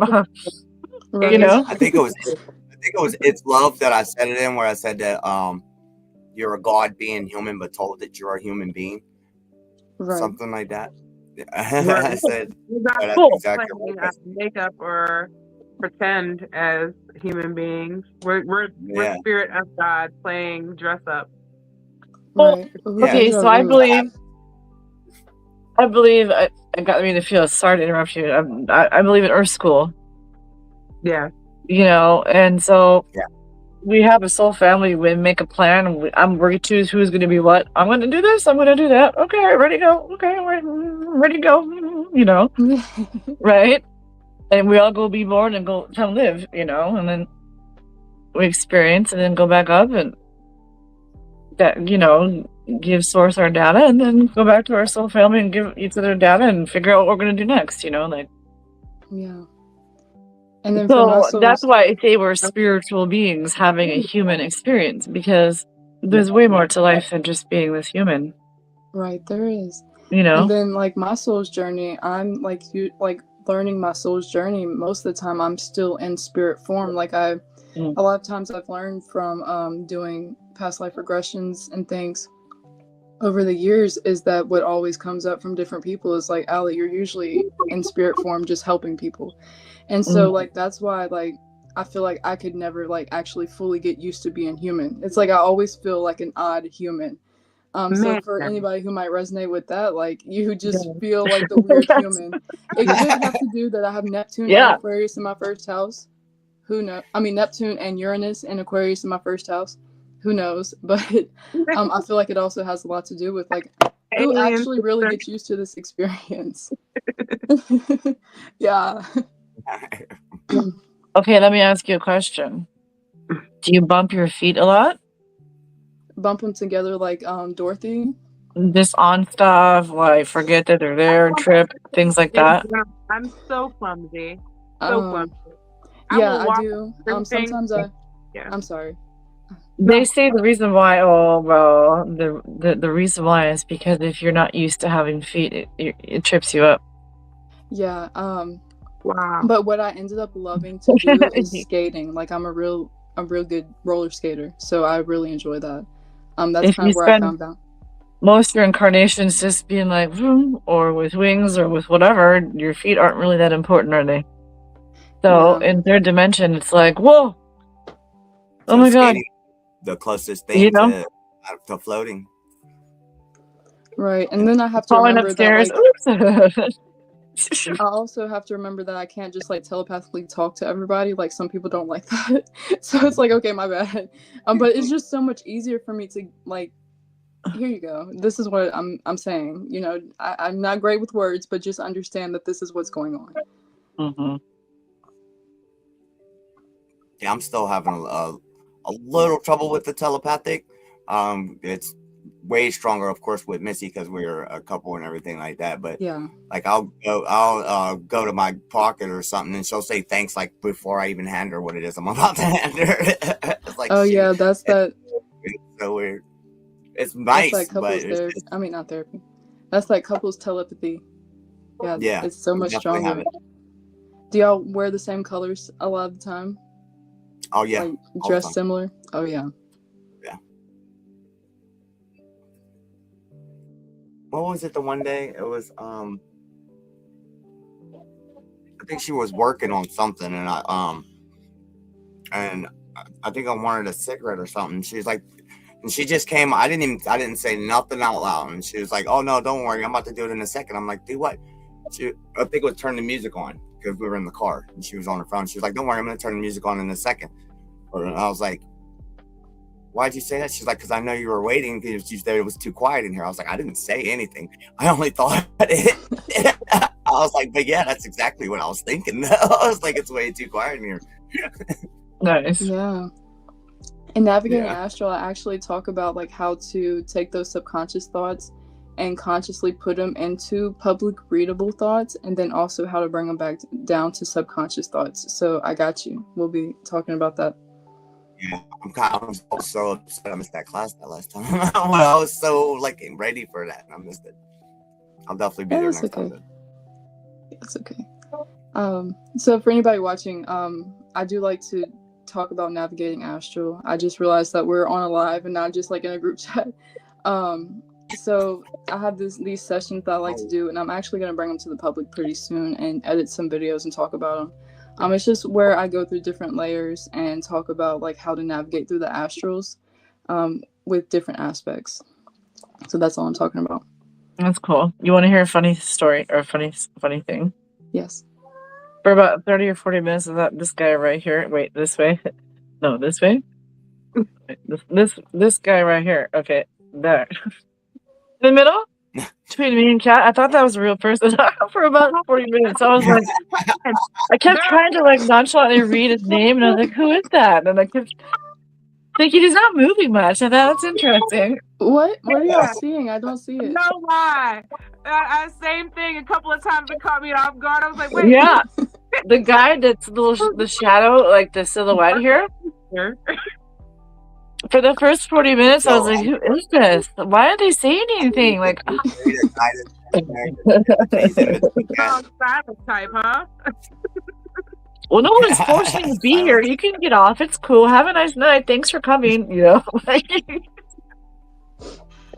it's so quiet. Jeez. Oh my gosh. I thought that caught me off guard too. Sorry, I don't know what y'all are saying. You felt pressured. I guess I'll have to catch the replay and see what you're talking about. But the way my phone's set up, I could just see us. I can't see anything in the background. Yeah, I'm trying to point at him. He's over there. Yes, there. Yeah, this way. Maybe this if I correct. rotate my phone. Hold on.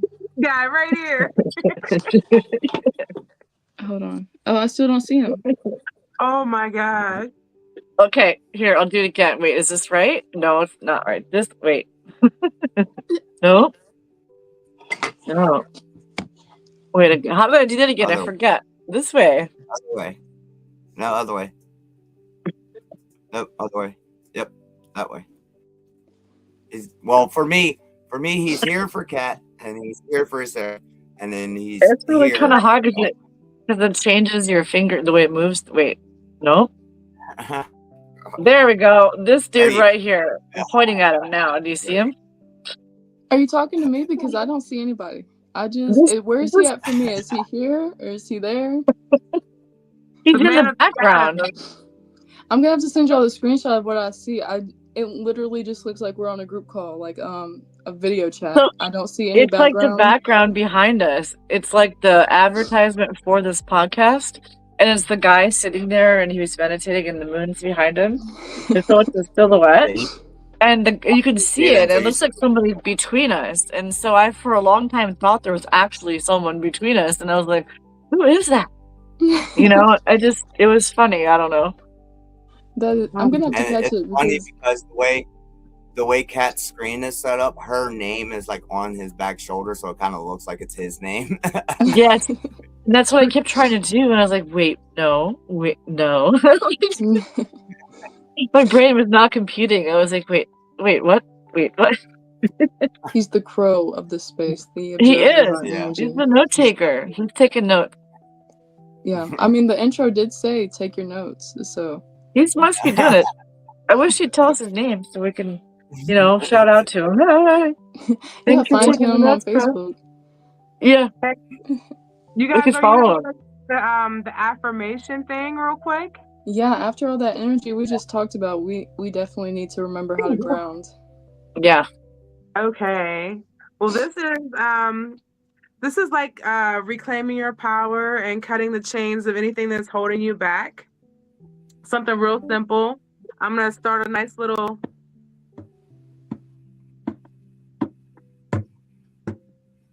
I break the vow. You repeat after me. I break I break the vow. I break the chain. I break the the chain chains Fear and addiction of fear and fear and addiction addiction cannot remain. cannot remain.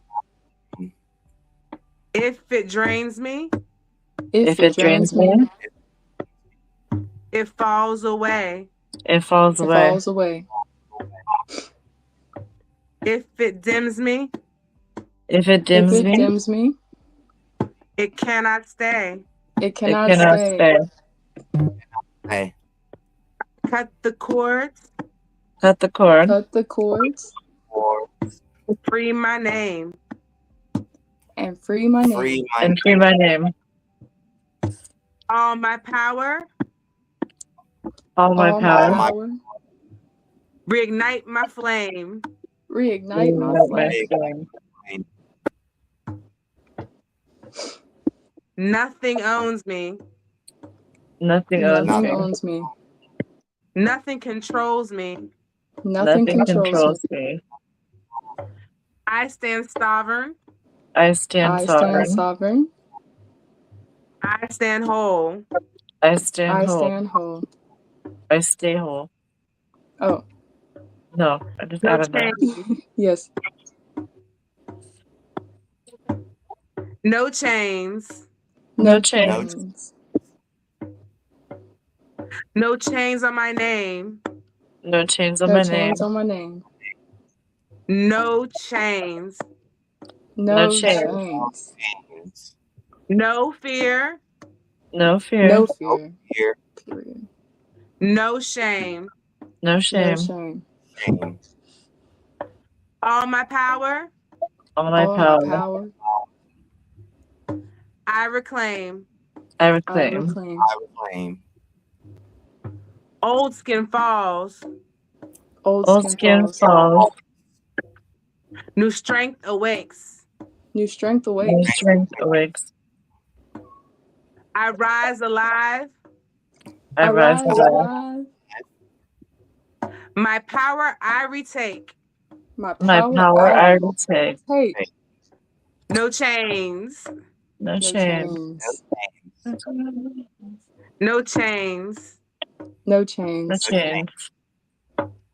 No chains on my name. No No chains on chains my on my name. name. Ashe. Ashe. Ashe. Hey. Thank was you guys for joining me on that. Yeah. Yes. Beautiful. Some heart drums to like really take that and let that energy hit your spirit with that frequency of the drum. And let it like integrate into your system. Take your one hand on your heart and one on your stomach. Let's take some deep breaths, some deep grounding breaths. Hold it. Breathe out like a straw. Again.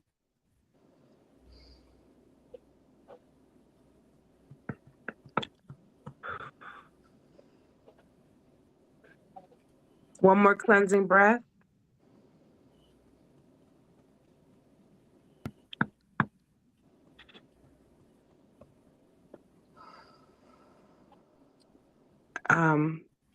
Thank you. With all that power, I wish peace to your mind, peace to your spirit, and peace to your nervous system. May these reclamation of power take hold and all your energy be returned back to you in this season of the 3-3 portal.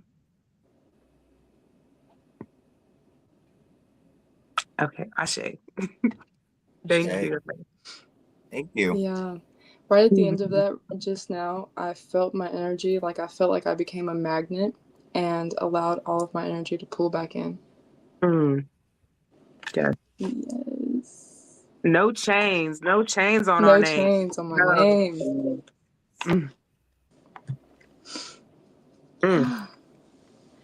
I feel it too. Ali, I was going to take a screenshot of what they're seeing, and I'll put it in the group chat for you. Okay.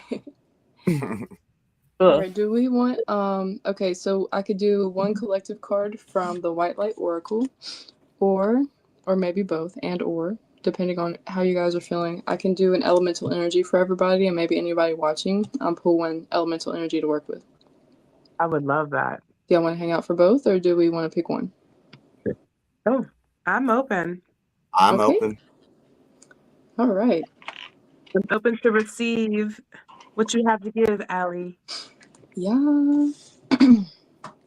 I for anybody watching and for you guys here, I had a massive channel come through of just a way to share the truth of the matter, is what I titled it, on a live event last night. So if you wanted to go check that out on Facebook, it's on my Ali Lunar Queen page. A lot of things that you guys channeled tonight were part of it. I think including something Sara said as well. I can't remember exactly what it was, but just having to do with these energies. So if you guys wanted to go listen to that, I had that massive channel last night. It's like 30 minutes worth. But yeah, so Elena Fairchild is the author of this deck. She has a lot of really, really intuitive decks. This one's called White Light Oracle, and this one's usually for those in tune, kind of those who have figured out that we have energy centers. You feel like you are a starseed, you've had a past life here, or past life in general. So these messages from here usually resonate with that energy. So they're too big for me to shuffle like normal, so I'm just going to go through and just see who wants to flip over or come out.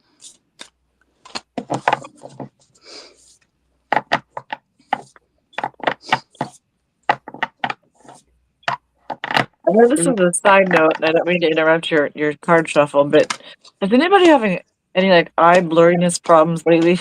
Just wondering. Yes. Asking for a friend.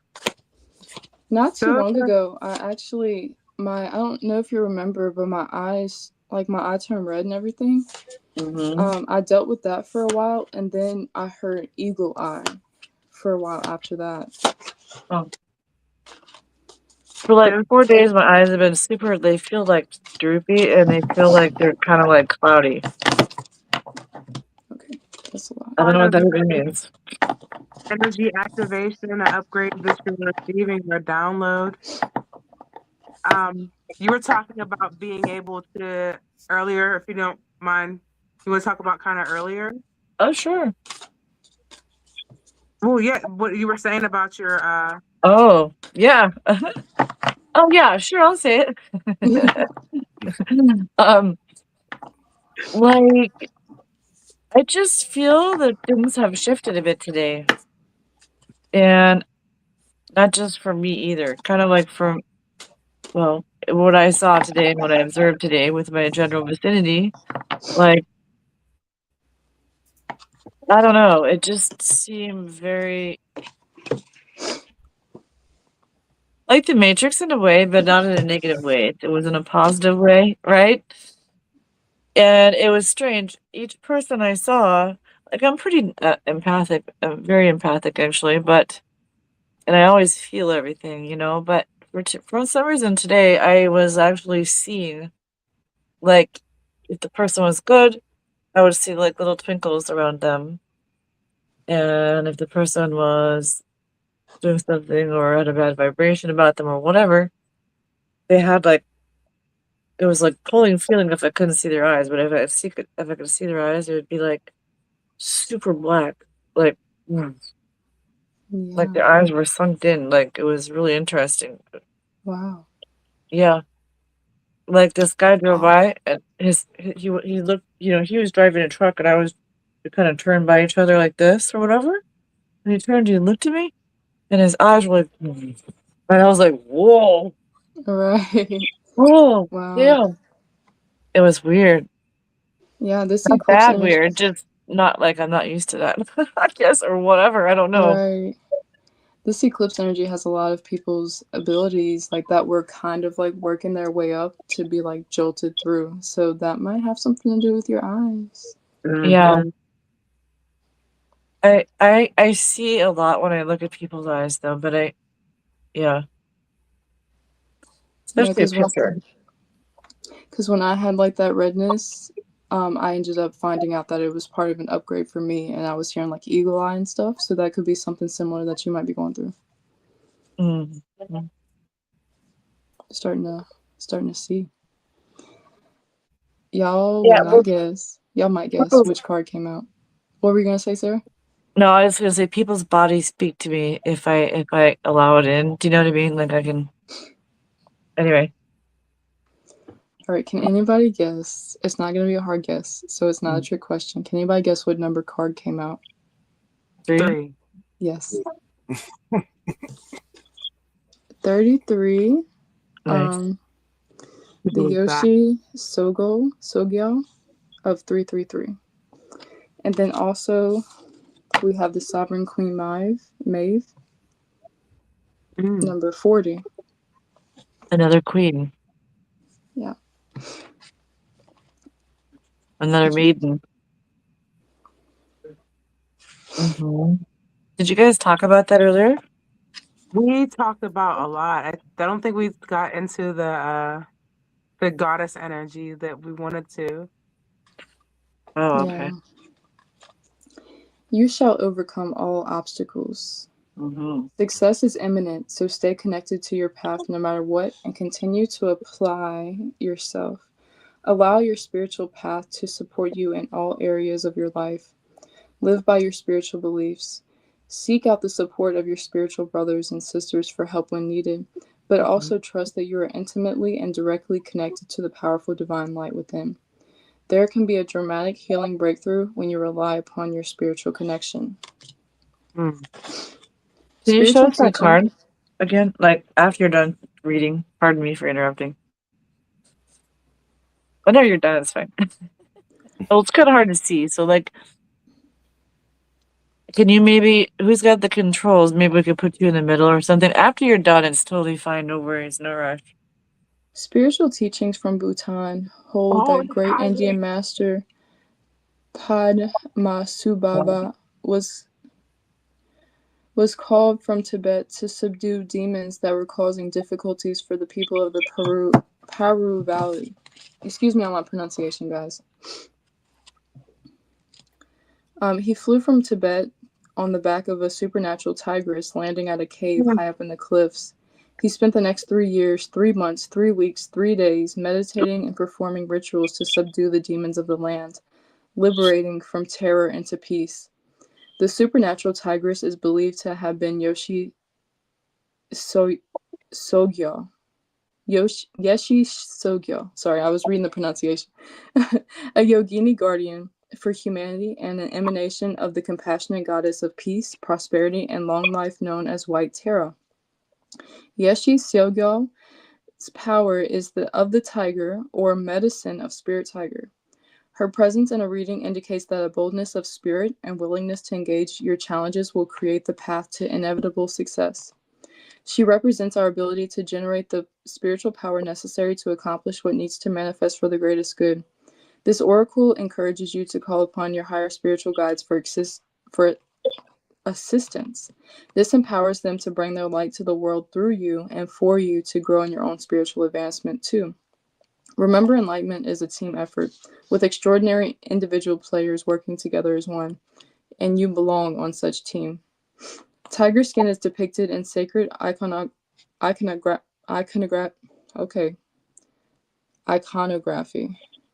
to represent fearless enlightenment that cuts through all obstacles.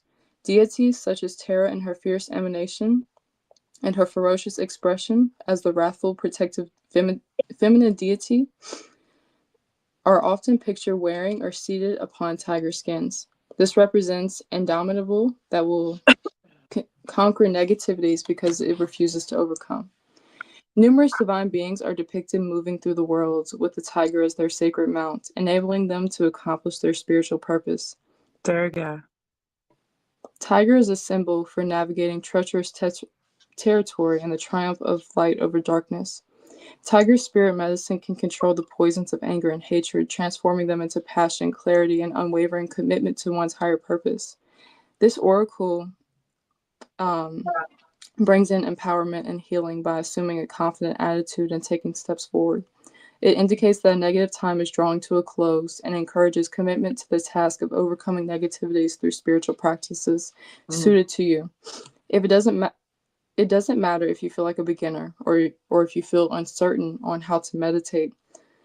This tiger became enlightened because she made progress one step at a time, attracting the right teachers and guides to assist her. You have a precious gift of such a path. It is good karma to have such a path, and it creates further good karma when you pursue it. The repeated 3 symbolizes that all manners of assistance and support will be granted to ensure your attainment. This will include the gifts of appropriate teachings and teachers, friends, healers, synchronicity, circumstances, and opportunity. Trust the universe and go for what you want with boldness and courage. Finally, this oracle indicates triumph over even the most severely negative energies, with the help of supernatural intervention if needs be. To activate that blessing, be determined to prevail. Fully empower the beneficial workings of the light in your life and in our world. Truly, you are a light worker. Embrace it and live it. It says, to activate that blessing, be determined to prevail. Fully empower the beneficial workings of the light in your life and in our world. Truly, you are a light worker. Embrace it and live it. Wow.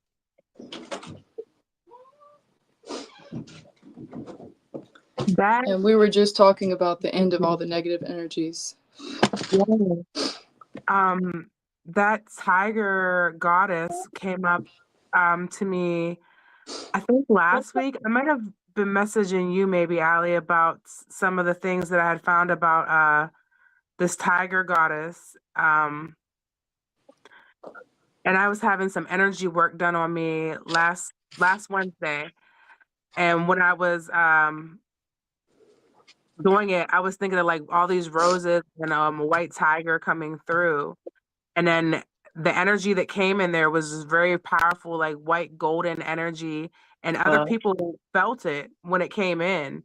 So it wasn't just something that I had seen it and envisioned it, but then other people were like, "Hey, did you feel that energy come in?" And I was like, "Yeah, I did," but I didn't speak on it too much. I was just like, "Yeah," but I was reading some things that connects that goddess, that tiger goddess. She was like very fierce and ferocious, and she was like a chaos, kind of like that energy, that dark to light, going through hell to reach heaven, that energy. She embodies that, and she was like so ferocious, and then she embodied the love energy and elevated to that goddess tier energy. Nice. What is her name again? She's also, if you go in the ascension.com, that's why I asked I asked Marcus, I was like, Ascension's not working. And that's what I was reading. I was reading about that. That's what I was reading about. And I was trying to go back for it. Ooh. Oh, okay. So that was really wild that she came up, because she's just now coming to awareness, and that was really beautiful. Yeah, and then for it to be the 33rd card. That's that divine feminine energy. Yeah. Yeah, so I was just asking Missy, I can't remember if it was a meditation or a dream or what it was, but there was a white tiger that had came up to me, and I had no clue like what the significance of that was, or like anything like that. I know my high school is tigers, so I didn't know. I don't know if it was like maybe something subconscious with that or whatever, but that card coming out just kind of put it all together, resonate. Confirmation. Wow, this deck was created with magic. Like if you go by this deck, like you could feel the magic of it. It's very on point. When you showed the image, it was very, very powerful. You showed the image of the tiger, I was just immediately like, Yeah, Yes. you can see the radiating light glowing onto its face and around it. That artwork is so beautiful. I think I saw a very similar lioness or whatever on a documentary I saw a couple nights ago, and she was beautiful. She was like in the wild, and she was gray, and she had this like very similar face. She looked right at the camera. It was really cool. Nice. Mm. Oh, now that y'all say something, I actually have a tiger experience as well. So LSU Tigers, I live right here by Baton Rouge. But anyways, I went to a gas station and I was coming back from obtaining my new crystals from my shop. And as soon as I walked in, there was a stuffed real tiger on the left. Like it was like a dead tiger, but they stuffed it and mounted Oh, it. And it was like huge. And it was like right when you walk in, it's like, hi. dang. And that was like yesterday, the day A before white yesterday. tiger? Was it a white tiger? No, it wasn't a white tiger. It was just a It was tiger. like yellow, yeah. Just a tiger. Just a tiger. It was Just a just tiger. a stuffed tiger. Wow. That's not something you see every That's day either. wow. Right. You do in Especially, Louisiana. it was a real one that was stuffed? Yeah, it was a real one. Like the deer heads and. So yeah, that's something you don't see every day. You want to hear an even more strange thing? When I was a baby, my first animal was a stuffed white tiger, lion, tiger. Aw. Whatever, yeah. That's so sweet. They used to prop me up on it as a baby, like. Aw, like it was that big. Like, one that would sit on top of a bed, and then they'd prop me up on it like a little pillow thing or whatever. Yeah, and they were able to It looks like her. Of course, like they had the eyes open of it. Now I'm like remembering that it was like sitting up like royalty with the arms crossed.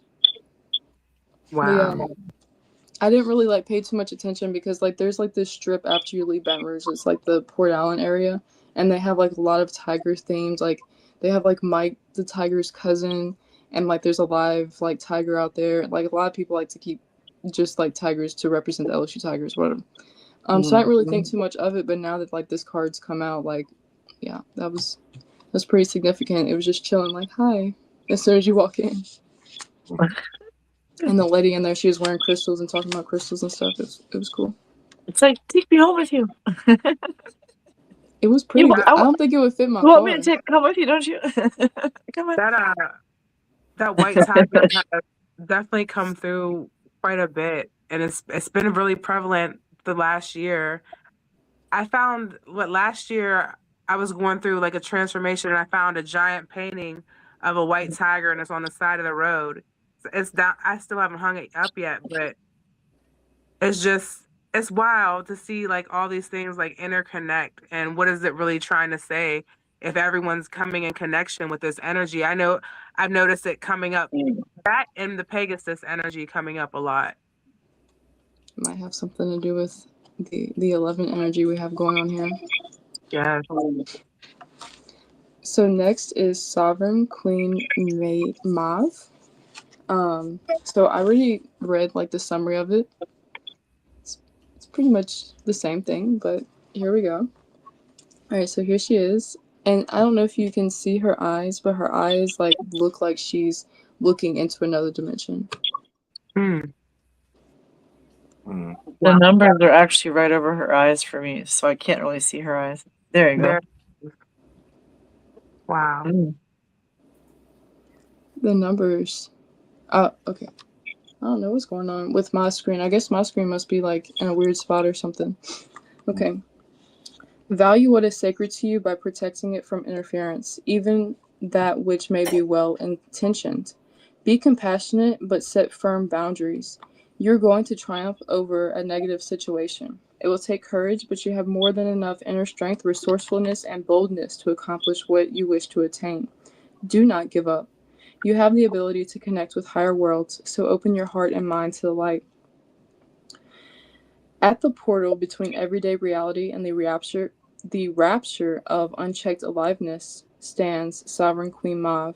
She is an initiatrix, taking us beyond the constraints of polite moralism and into the bliss, sacred passion, grit, and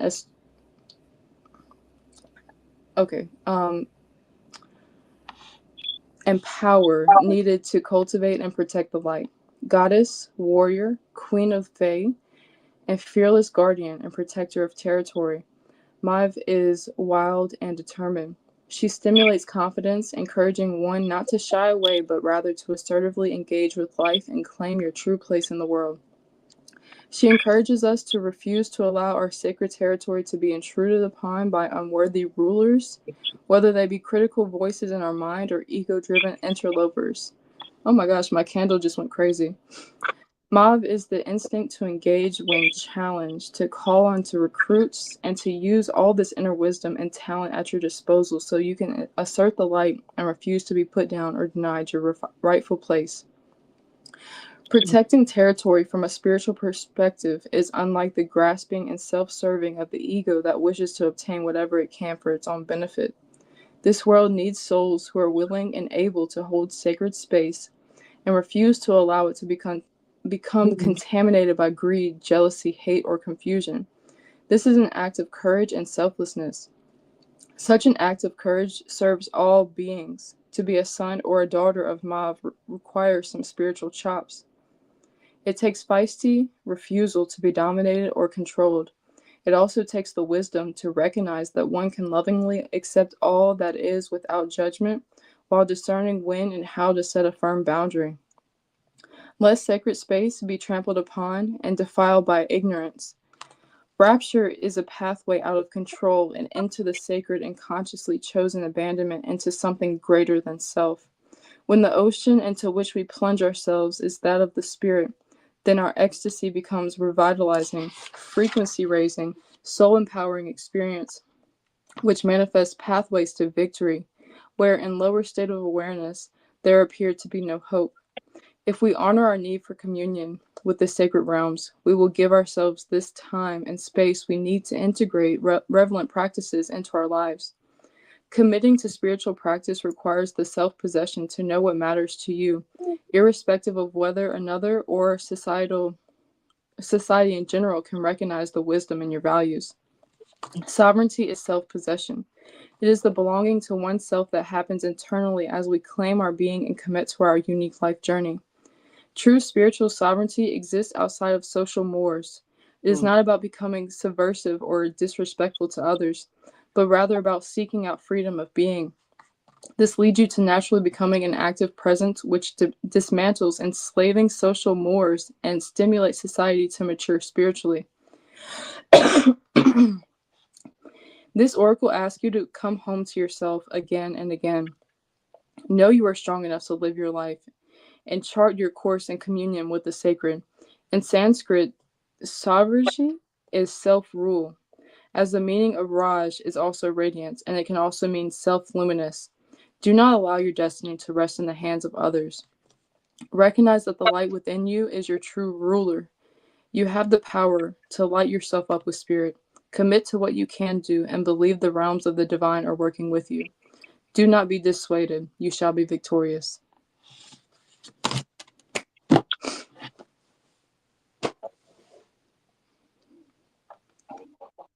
Yes. Wow. That Ooh. embodied everything everything. It embodied what we were going to talk about that we didn't get to talk about. That card just summed it right on up right there. Yes, indeed. Will you share these to the chat afterwards, or share them so that we can to look at those? They're very powerful cards. Yeah. I got you. I'll put it in the event chat. Yeah. All right. So I'm going to have to call a rain check on the other cards because I am getting a bit tired. That's okay. But how many people do we have watching? If it's just the four of us, I could pull some cards for us. But I would love to do for anybody in the comments as well if I'm committing to it. Is there anybody here with us that would like a reading?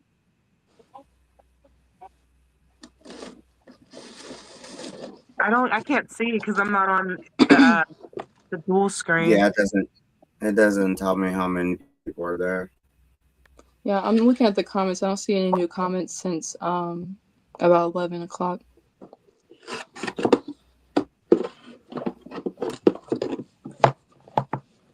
I'll do us. Would everybody like one? Sure. All right. Who would like to go first?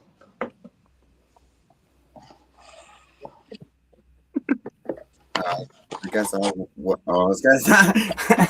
Okay. I will if no one else wants to. All right. I'll do Sarah, Cricket, and Cat. All right. So this is going to be an elemental energy that is recommended for you to work with at this time, or maybe just something for you to tap into. All right. So let's get Sarah first. I'm holding the crystal you gave me. Oh, nice. The Amazonite? The stone of royalty. Well, a stone of royalty. The Amazonian Queens. And then I was holding this one also. Oh. Nice. So I have 2 royalty stones. Lapis. Nice.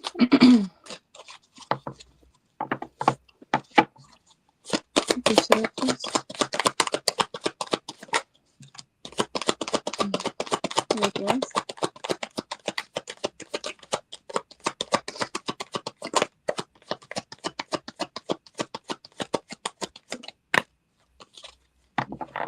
I will flow out with a little bit of attitude.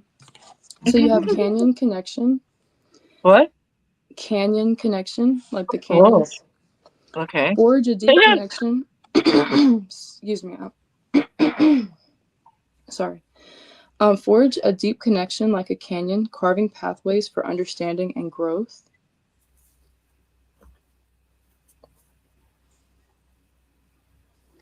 And then plasma potential. Tap into the plasma potential within, unlocking the transformative power of your inner fire. The way they split up transformative made me kind of stutter on it. It looks like a solar plexus activation. That said plasma potential. And then luminous lagoon. Bathe in the luminous energies of a mystical lagoon where magic and healing abound. I'm seeing like a dark bath, like candlelit bath. Very nice. Okay. So those are your elemental energies of the season. Thank you. All right. No problem. All right, let's see what we have for Cricket.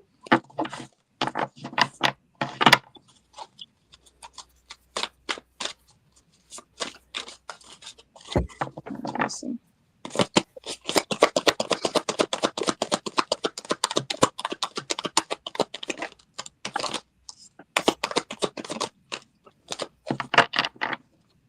All right, so we have oceanic depths. Plunge into the mysteries of the ocean, exploring the profound wisdom hid within its depths.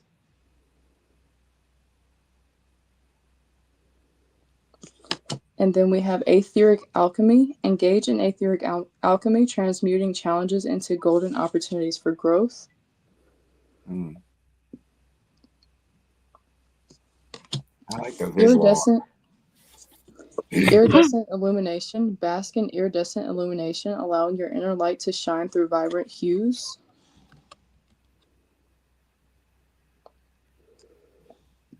And then you actually had a fourth. Vibrance of vitality, tuning into the energetic pulses that sustain life force. So from this, I'm feeling like a lot of multicolors. So all of these cards all have like multicolors except for the ocean one. So tapping into something, allow something to be illuminated inside of you that takes any negative thoughts you have and turn it into something outside of yourself. Like, so be able to bring in the negativity that you may be feeling and use your chakras, all the colors of your chakras, to transmute it back into something that benefits you. For some reason, I'm hearing like anytime that somebody says your name, ask it, good or bad, that you get money from it or you get more recognition from it or something like that. So that's crazy. I actually had just recently had a bunch of what do they call them on YouTube? Trollers. Bots? Trolls on YouTube. saying, and I've just been every time they say something, like the one guy said, "Oh, give it up, Uncle, you're never gonna make it," and I'm just like, well, I mean, depends on what you mean by make it, because to me, I already made it. Because I just make music for myself anyway. You know what I mean? So it was like this is like exactly what I was doing. And then you said something about the ocean. I constantly have dreams about whales. I've had dreams with swimming with whales. I've all kinds of like dreams about oceans and whales and things like that, or petting them and everything like that. And then a lot of the colors that you brought up, those are like all reminded me of like my album cover. I try my best. It says flame of purification, pass through the flame of purification, releasing old energies and making way for the new. That just popped out. Is that for me? Right. I don't know, it just popped out, so if it resonates. Yeah. All right. All those colors also are giving me like Tiamat energy, like rainbow serpent, rainbow dragon energy. Oh yeah. Very nice. The rainbow hair lady. Yep. That was when we were going to talk about goddesses, but like that 333 card just embodied it so well, like everything that we're kind of going to get into. Right, and like as soon as like we said we didn't get into the goddesses, 2 goddesses came out. Yeah, they said no, we're here, we're present. We're waiting our turn, but we're here. They're letting themselves be known. Yeah. Right. All right. Beautiful. So I was like doing like a pre-shuffle, and I was like, okay, for Kat, but I was like doing it silently. So 2 did come out already, but I'm gonna get you 1 or 2 more. All right. Anything else for Kat?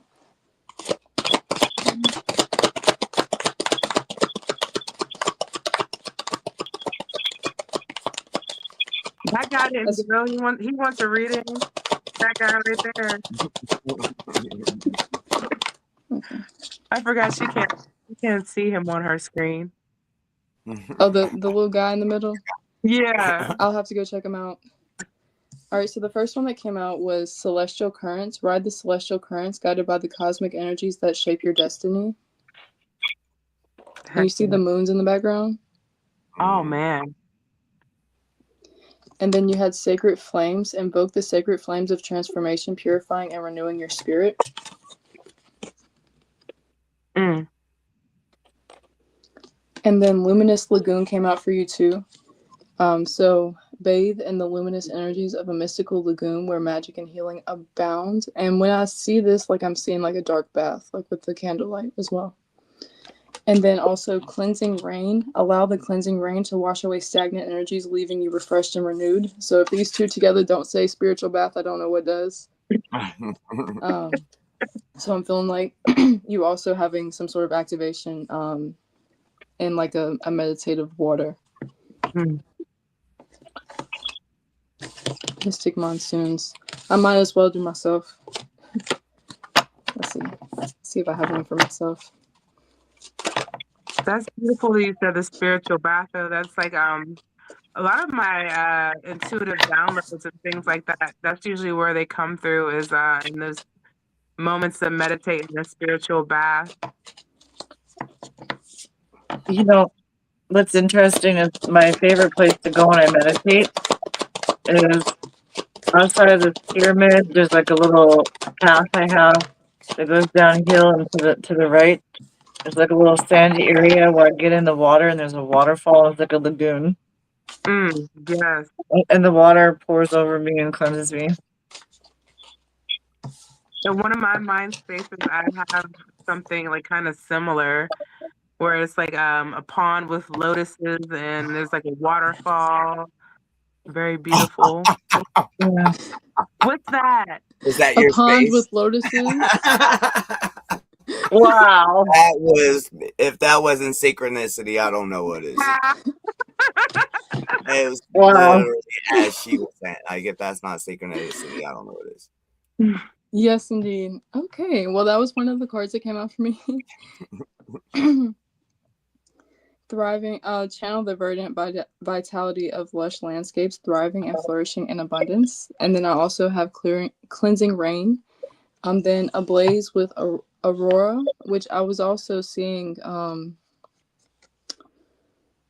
man, I can't think of it now. The the Northern Lights in my mind's eye all night while we were talking. Because last night I actually was also seeing that there's a portal. The auroras, the Northern Lights are actually like when the portal opens, it like bursts them out. It's like the portal, once it aligns with the sun, it like opens and it bursts out those colors. And then I found it on Ascension Glossary, and that's part of what I sent in the group chat. And so I've been seeing it all day in my mind's eye. So it says, be ablaze with the aurora, embodying the vibrant energies that dance across the celestial canvas. Nice. Yeah. I can actually see it over top of your head right now. Like over like the auroras. Like I don't know if it's a glitch in the screen, I don't know. But there's as soon as you said auroras, it's like the whole top of your head glowing. I can see rainbows and like aurora lights like on top of your head right now. I've been seeing it in my mind's eye all night, so I'm probably like projecting that out. But yeah, I think you are, because I can definitely see them. Yeah. Yeah, that's super cool. Thank you. Yeah. Thanks for That sharing. might be one of your activations. You might got an increase in eyesight as well. Yeah, I've always been a seer. It's just not always as clear. And before it was mostly shadows, but now it's getting more powerful to it's not just shadows. So. Where you're seeing light as well. Yeah. Beautiful. Oh, this has been a beautiful session, guys. Like, very informative. It's beautiful free flow. I did find the meaning for the crows and the ospreys is what it's called. Was the raptor that was called? It was an osprey. Well, it says that the crows often appear at the start of a shift. They're like the heads up energy. So pay attention, something is moving. And then the osprey showing up right after them is the activation energy. Now it's happening. It's happening now. And then the combined oh no, that's not where it was. Where'd it go? And for me to like go to the store, crows, school, crows. Okay, where was that? Combined message. You are entering a phase where partnership, clarity, and strategic movement matter more than ever. Ooh. Wow. And I pulled the 7 of Swords before our live tonight. The 7 of which could mean strategy. Thanks. Isn't Swords also air energy? Yes. Yes, it is. Yeah, I pulled the Queen of Cups ultimately, like, was the main energy. And I guess that's what really guided me to the Pisces energy. It was the Queen of Cups because it was like the water energy. And then there's a few more cards that came out. Yeah, I've been trying to kind of side learning while my wife's learning. Like, so I'm just kind of my little guy is crying. I'll be right back. When she said that cups and swords, it makes me think of like have your open heart, but also like use discernment and have protection. Like move, still be cautious. Have an open heart, but still be, be prepared for war. Right. With caution, yes. With precision and clarity. So you said you're learning tarot as well. Just picking up just kind of picking up side things here and there, like with her excitement of telling me about what she's learning. I'm just kind of like secondary learning, like kind of like a secondhand learning. Kind of sounds like you might be ready for an oracle deck or a tarot deck. I don't know. I just got her and I'll go pick it up. So just like there's different for tarot decks that are aimed towards different energies, which are really fun. They're not like exactly tarot, just like those shamanic decks or the dragon decks, and those different things are fun because like it's not like you have to learn tarot. It's just like the energies. You're more or less focused on the energy part. Right. Yeah, I did. Soon as you said the word dragon deck, I'm like ready to go to the store. Right. Yeah. Like ready to go right now. Yeah, tarot is If so it wasn't complex after 'cause- midnight, I would probably jump in the car. Right. Yeah, you could probably get one on Amazon. Just fun fact, so you don't have to jump in the car and Yeah, I zoom. usually keep the dragon deck. That's one of them I usually keep on deck. When I have like my things or when I set up, I usually have one of those that stays in my cycle. That and the fairy deck. Nice. There you go. I don't need to go anywhere but the cat. I got you. I got you. Oh. Excuse me. Man, I really like those elementals, but I was looking to maybe get something else for more complex readings as I continue. But it's like, okay, Allie, you already have 10. Just slow it down a bit. But 11 is the magic number. As a reader, I feel like that if that's something that you're doing, that there's never too many. And then like when you feel like you don't connect with that energy, trade them out, for new ones that you want to explore that energy. It's okay to do that.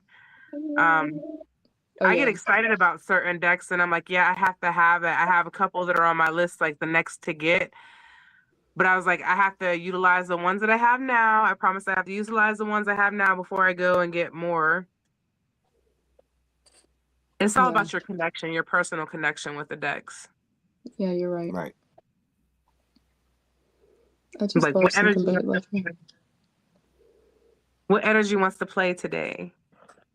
And then also, if you're working with clients, what energy is calling for them? Exactly. Yeah. Yeah. So it's good to have a collection of them, I think, personally. Oh, yeah. Yeah. Look at these numbers, man. We were in the 2-1-2. We're almost at the 2-2-2. We were at 22, 21, 21. Oh, yeah. Wow. This has been a beautiful evening. Yeah, it's been so chill too, just chatting. So you were talking about the different decks, and I seen a light beam walk across the back of the screen, and then you said something about the decks being personal, and Missy's like, yeah, see, and I look over and her flame, like in her candle over there, is like dancing, like yeah. So confirmation.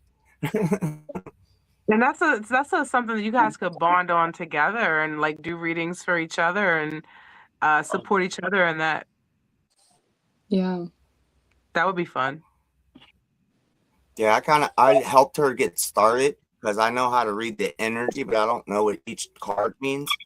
So I would have to like look it up, but it's not really a passion. So I didn't really like dive deep into it. Yeah, each card has like 100 meanings. You have inner knowing, and that's what you're supposed to build your reading skills off of. You're supposed to build it off of the intuition, not what the book says, but what you connected with, so that when you pull that card, you can tell somebody, this is what I feel when I see this card. This is what it means, and it holds that much more meaning because of that.